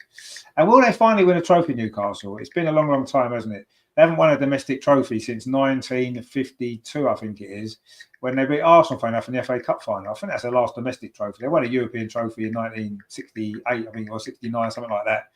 We haven't actually won a domestic trophy since 1952. So is this going to be Newcastle's year, finally, to win a trophy? I don't know. It's not going to be our year, is it? We know that much for a fact. So well done, Newcastle, tonight. They deserve that. Terry says, we've just got to accept it. Eddie has Arteta by the Gingangu. Well, he seems to, doesn't he? He seems to, because he seems to know how to beat Arsenal. Not that it's that difficult, because we're so predictable that, you know, it's not difficult to figure out a way to try and beat us, is it? But Eddie Howe's done it really well, hasn't he, recently? I mentioned that Martinelli miss again. See, look, a confident striker takes that on. Ian Wright buries that chance, 100%. Erling Haaland buries that chance, 100%. Mo Salah buries that chance. Isak buries that chance. Chris Wood buries that chance. Chris Wood buries that chance. And the same with the Havertz one as well. Everybody scores that. Christ, anybody in the world scores that except him. I mean, that is terrible. It's come off his shoulder. What are you doing, mate? Honestly, that honestly is terrible. El Loco says the girls are back from break, and all are pissed that Rene hasn't been confirmed for the job. Well, yeah, let's hope they give it to her very, very soon. Let's hope so. But anyway, let's see what happens with that. Obviously, we'll be discussing that on Friday. Maybe we'll have an announcement to make on Friday. Maybe the club will announce it. We can talk about that on Friday. But if not, we'll be talking about it anyway. And why haven't they done it? So, yeah, that's all coming up for you later on in the week. And we just need to put this game behind us now, don't we? And yeah, there's not much more to say, really, is there? That was quite terrible, really. It really was terrible. And, you know, it's been a long journey down for Newcastle fans today. And it's a long journey back up for them, but they won't mind, will they? After that performance from them, it was actually a perfect away performance, wasn't it? And Arsenal are going to have to be more than perfect next month to turn it around. It's not going to happen, is it? Let's be honest. But who knows? I suppose, you know, a lot can happen in a month, can't it? You know, things can change. Maybe we'll hit a bit of form. Maybe Saka will be back from his injury earlier than we expect. Maybe he's going to come to our rescue. Maybe we'll sign a player that will make a difference. Who knows? But as things stand at the minute, it would be a massive, massive shock, wouldn't it, if Arsenal end up getting in the final? I think Newcastle are pretty much there. All they've got to do is manage that game at St James's with that crowd of a night game. I can't see anything other than Newcastle getting the result that they need. It'll probably be a draw up there, if I'm totally honest. So yeah, that'll probably be that, won't it? Greg says Newcastle to win the cup, then Arteta can make the excuse we just lost to the winners. Well, yeah. Greg says that was worse when United stuff does 6-0. Well, yeah, that was a terrible performance. Yeah, we can't disguise it. That was as bad as I've seen. Especially the second half was honestly awful. And there's been a few awful second halves in the last few years under this manager, but that was as bad as I've seen. So yeah. Anyway, I mean, look, we've lost the game. We're probably out, and we're not good enough, and we're going to be stuck with this manager for the foreseeable future because the club have got no ambition. As we've seen with the women's team, they won't even appoint a manager who's unbeaten in 8 games, 10, 11 games, isn't it? She's unbeaten in, conceded like 2 goals, and the club won't even make a decision on that. They've got no ambition, this club, and that's the sad thing, really, isn't it? You know, the club don't care. The owners of this club don't care. No doubt tomorrow there'll be some new merchandise out for 100 quid, another jacket for 100 quid out. You know what I mean? They should just wear this one that's about like 10 years old when Mesut Ozil played, when it was fun watching Arsenal. And they didn't just sell jackets every week when we lost. That's where we are as a club now. We're not a football team. We're a fashion brand. We're a shit-chavvy fashion brand. We don't care about the football, really. But there we go. No one seems to care, do they? Except me. El Loco says, yeah, a lot can happen in a month. Arteta will sign Gyökeres. Well, I don't think we will, but even if we do, we'll end up playing him at left back, so I won't worry about it. Terry says, a great evening's entertainment again. Well, we don't think about it. The game was so crap, really. But anyway, I suppose if the game was good, it wouldn't be as much fun with it. Grat says, take care, have a nice evening. Now I'll have to make me some breakfast for tomorrow. Even if my aim was to hit the hay at 9 o'clock, it's now 23:10. Well, you had to stay up and watch the game, didn't you? You can't go to bed before the game's finished. Terry says, if 1 is for sorrow, what is 11 magpies? Well, it's sorrow for us, mate, isn't it? It'll be sorrow for us again in a few weeks' time. So, yeah, that's it. We lost. You're not going to say anything, are you? No, because we don't want to listen to you. So. I'm going to say good result. Yeah. Good result for us. It was a good result, yes, obviously. Yeah. And Newcastle played well, actually, tonight. They did really well. I mean, we wanted it more by the looks of it. Yeah, you wanted it more. The tactics were spot on. You know, he outsmarted Arteta again, not for the first time. And yeah, we got what we deserved. Newcastle got what they deserved. And it's going to be a hell of a night at St James's Park, because imagine what that crowd's going to be like when they're 2-0 up so close to Wembley. You know, it's going to be an incredible night, isn't it, for Newcastle? And it's going to take something incredible if we're going to turn that around and get to the final, which obviously we're not. But anyway, who knows? Terry says, good night, Richard and Paul and Greg, all in the chat. All that's left, yeah, please hit the like and subscribe. Yeah, just give us a like. We've had to suffer a lot tonight, haven't we? We've all suffered together, apart from Paul, that she hasn't had to suffer. But anyway, you know, it is what it is. Well, it's hard watching, you know. Yeah, no, it's hard watching. Yeah. It's hard watching when you win a semi-final. Yeah, really hard. No, it's I've got a lot of sympathy for you, honestly. It's hard watching. Yeah, it is really hard. Yeah. You never know what's going to happen when you're watching it until the goals go in, obviously. Well, obviously, yeah. Well, it's 0-0, it's hard, and then you 2-0 up, and it's like, well, yeah. But I've been through their sort of stuff, so I haven't been watching all of it. No, anyway, it was hard to watch. No, mate, it is what it is. It is what it is. See what the next leg brings. Well, we know what the next leg is going to bring. It's going to you can't be so pessimistic. More misery. It's going to bring more misery.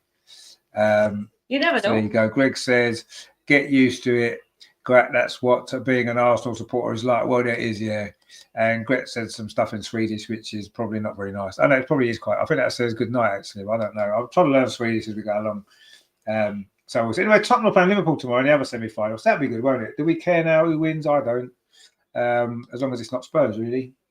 So here we go. Well, when's the next semi-final? Tomorrow.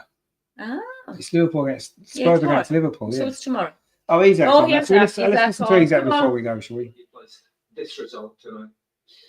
No, obviously it's massive. It's a great result. It's only the first half, obviously. If we don't go through, then this has no meaning. But yeah, we can't have That's the true. fact that this is a massive win. So what's your secret right now in front of goal?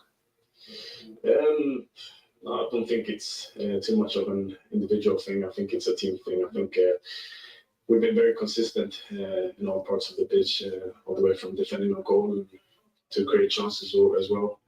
But yeah, I certainly feel confident in front of goal. For your goal, did you get away with a little push on Odegaard? Yeah, I wouldn't say I got away, but I think that's part of the game. Playing a bit on the edge. Yeah, it's nothing. What have this team found in the last few weeks? What's changed? There was some home truths said after a game at Brentford. So what is it? What's transformed? It's difficult to put a finger on, but I think we've found our way back to our identity and to our basics. And I think it starts with the way we defend, like today, how the whole defense and the midfield is putting their body on the lines and defending with their lives. Well, listen, no team has won in the League Cup, the away leg 2-0, and not gone to Wembley after a semi-final. You're in a very good place. Yeah, certainly, but that doesn't really matter. It's still going to be a difficult game, and we have to be prepared. Thank you. Well done. Thank you. That's sat there by Gabriel. I wonder what Mikel Arteta is going to say for himself. We'll have to listen to his interview Yeah. later, won't we? Because no doubt he'll be crying about something like he normally does. Or he'll just be sarcastic, won't he? That's what he'll be, one or the other. Because he's so predictable, isn't he? Greg says, thanks for a great night. Looking forward to Friday. Congratulations, Paula. No, it's not congratulations, Paula. She didn't even do anything. She didn't do anything. What are you congratulating Paula for? She didn't do anything. She just happens But our team. She just happens to have been born in Newcastle. That's I am just born luck of the bred. draw, isn't it? It's not doing anything else. But anyway, there we go. Aggie said something in Swedish as well, which I'm sure is good. So Grat says, I'm used to this kind of result. A special FA Cup comes to mind. What FA Cup was that one? Oh, the Liverpool one. Is that what you mean? Anyway, but in any case, look, we've lost. We're probably out, and it is what it is. Join us Friday for the women's show because that's going to be a little bit of fun, and we need some fun in our lives at the moment, don't we? After that, Greg says Arteta will go to the hairdressers tomorrow. And he'll forget about tonight, thinking everything is rosy. Well, he needs to sort his hair out actually, because it wasn't very good there, was it? It wasn't very good there at Mr. all. Lego Man. But he needs to sort that out, maybe, doesn't he? But, Eddie Howe, all the Newcastle players are coming out. Newcastle yes, players are Eddie. coming out, aren't they? Well, after a first leg, how do you sum that up? Yeah, very pleased with the players. That was a tough game for us in many different respects. We've had an intense period of games with near enough the same group of players. We had injuries and suspensions today, and then also at half time. It was a difficult half time. We had 3 or 4 players struggling, so we had to manage the second half. Really pleased with the way we defended. I mean, we were a little bit at times, but really pleased with the result. Is there a better striker right now than Alexander Isak? Yeah, first half he was electric, wasn't he? Apart from all of Arsenal strikers, that much better. But I just thought his general game was in a really good place. I mean, he was one of the players that was just feeling his hamstring a little bit at half time, so we had to manage him in the second half, and that sort of was a big blow to our performance, really. But he's playing very well. Defensively, not many teams stop Arsenal here from scoring. So what worked best? Well, I think we were over luck at times. As I said, I thought our goalkeeper played very well. I thought Martin made some really good saves. I thought the set plays, you could see Arsenal a very good set play team. They caused us problems, but in the main, I thought we got the small details right. I think they had their opportunities. They had a number of shots, but you could see, I think, the mentality to defend our goal, the block shots, the bodies on the line, the heroic pieces of defending, especially we saw in the last 20, 30 minutes. That's a great sign for us for the future, I think. They did defend brilliantly in the last half. Oh, there you go. That was Eddie Howe. So yeah, I would say we've lost and we're out. But anyway, who knows? We shall see. Ag says I really see a bright future for a Swedish men's team. Well, if Isak's playing for anyone, they're going to do well, aren't they? Let's be honest. But anyway, thanks for watching, guys, and please give us a like because I think we deserve it, and do subscribe as well. We will see you Friday at 7:30 for the women's show. Talk about a team that actually cares and wants to win games and not mess around and play like that. So that'll be good. And of course, 2 live games for you on Sunday. Well, certainly 1, and I'll see if I want to do the other one. But yeah, so join us for all of that. Thanks for watching tonight. We will see you soon. Have you got anything to say? No, we don't care. Nope. We don't care what you See say. you next time. See you in the second You game. know, put what I say. No, No. we're not what you say now. There's nothing you can say. It's going to make any difference. Oh, boo-hoo. Boo-hoo. Well, we'll see you later, guys. Thanks for watching. Come on, you gunners. It's not over. It's not over till it's over. And it's almost over. No, it's not over. But You can't give up like that. Well, yeah, we can. You can't. It is over, really, isn't it? But who knows? Miracles happen sometimes. You never know. You never know. You So never know. let's see. We've got a month to wait for the second leg anyway. And who knows? Maybe Newcastle's players will all get injured in the month and they won't have a team. And we'll be able to win 5-0. You never know. You But, never know. But it's unlikely, let's be honest. Anyway, thanks for watching, guys. We'll see you Friday. See you soon. Take it easy. And yeah, thanks for watching. cup of tea time.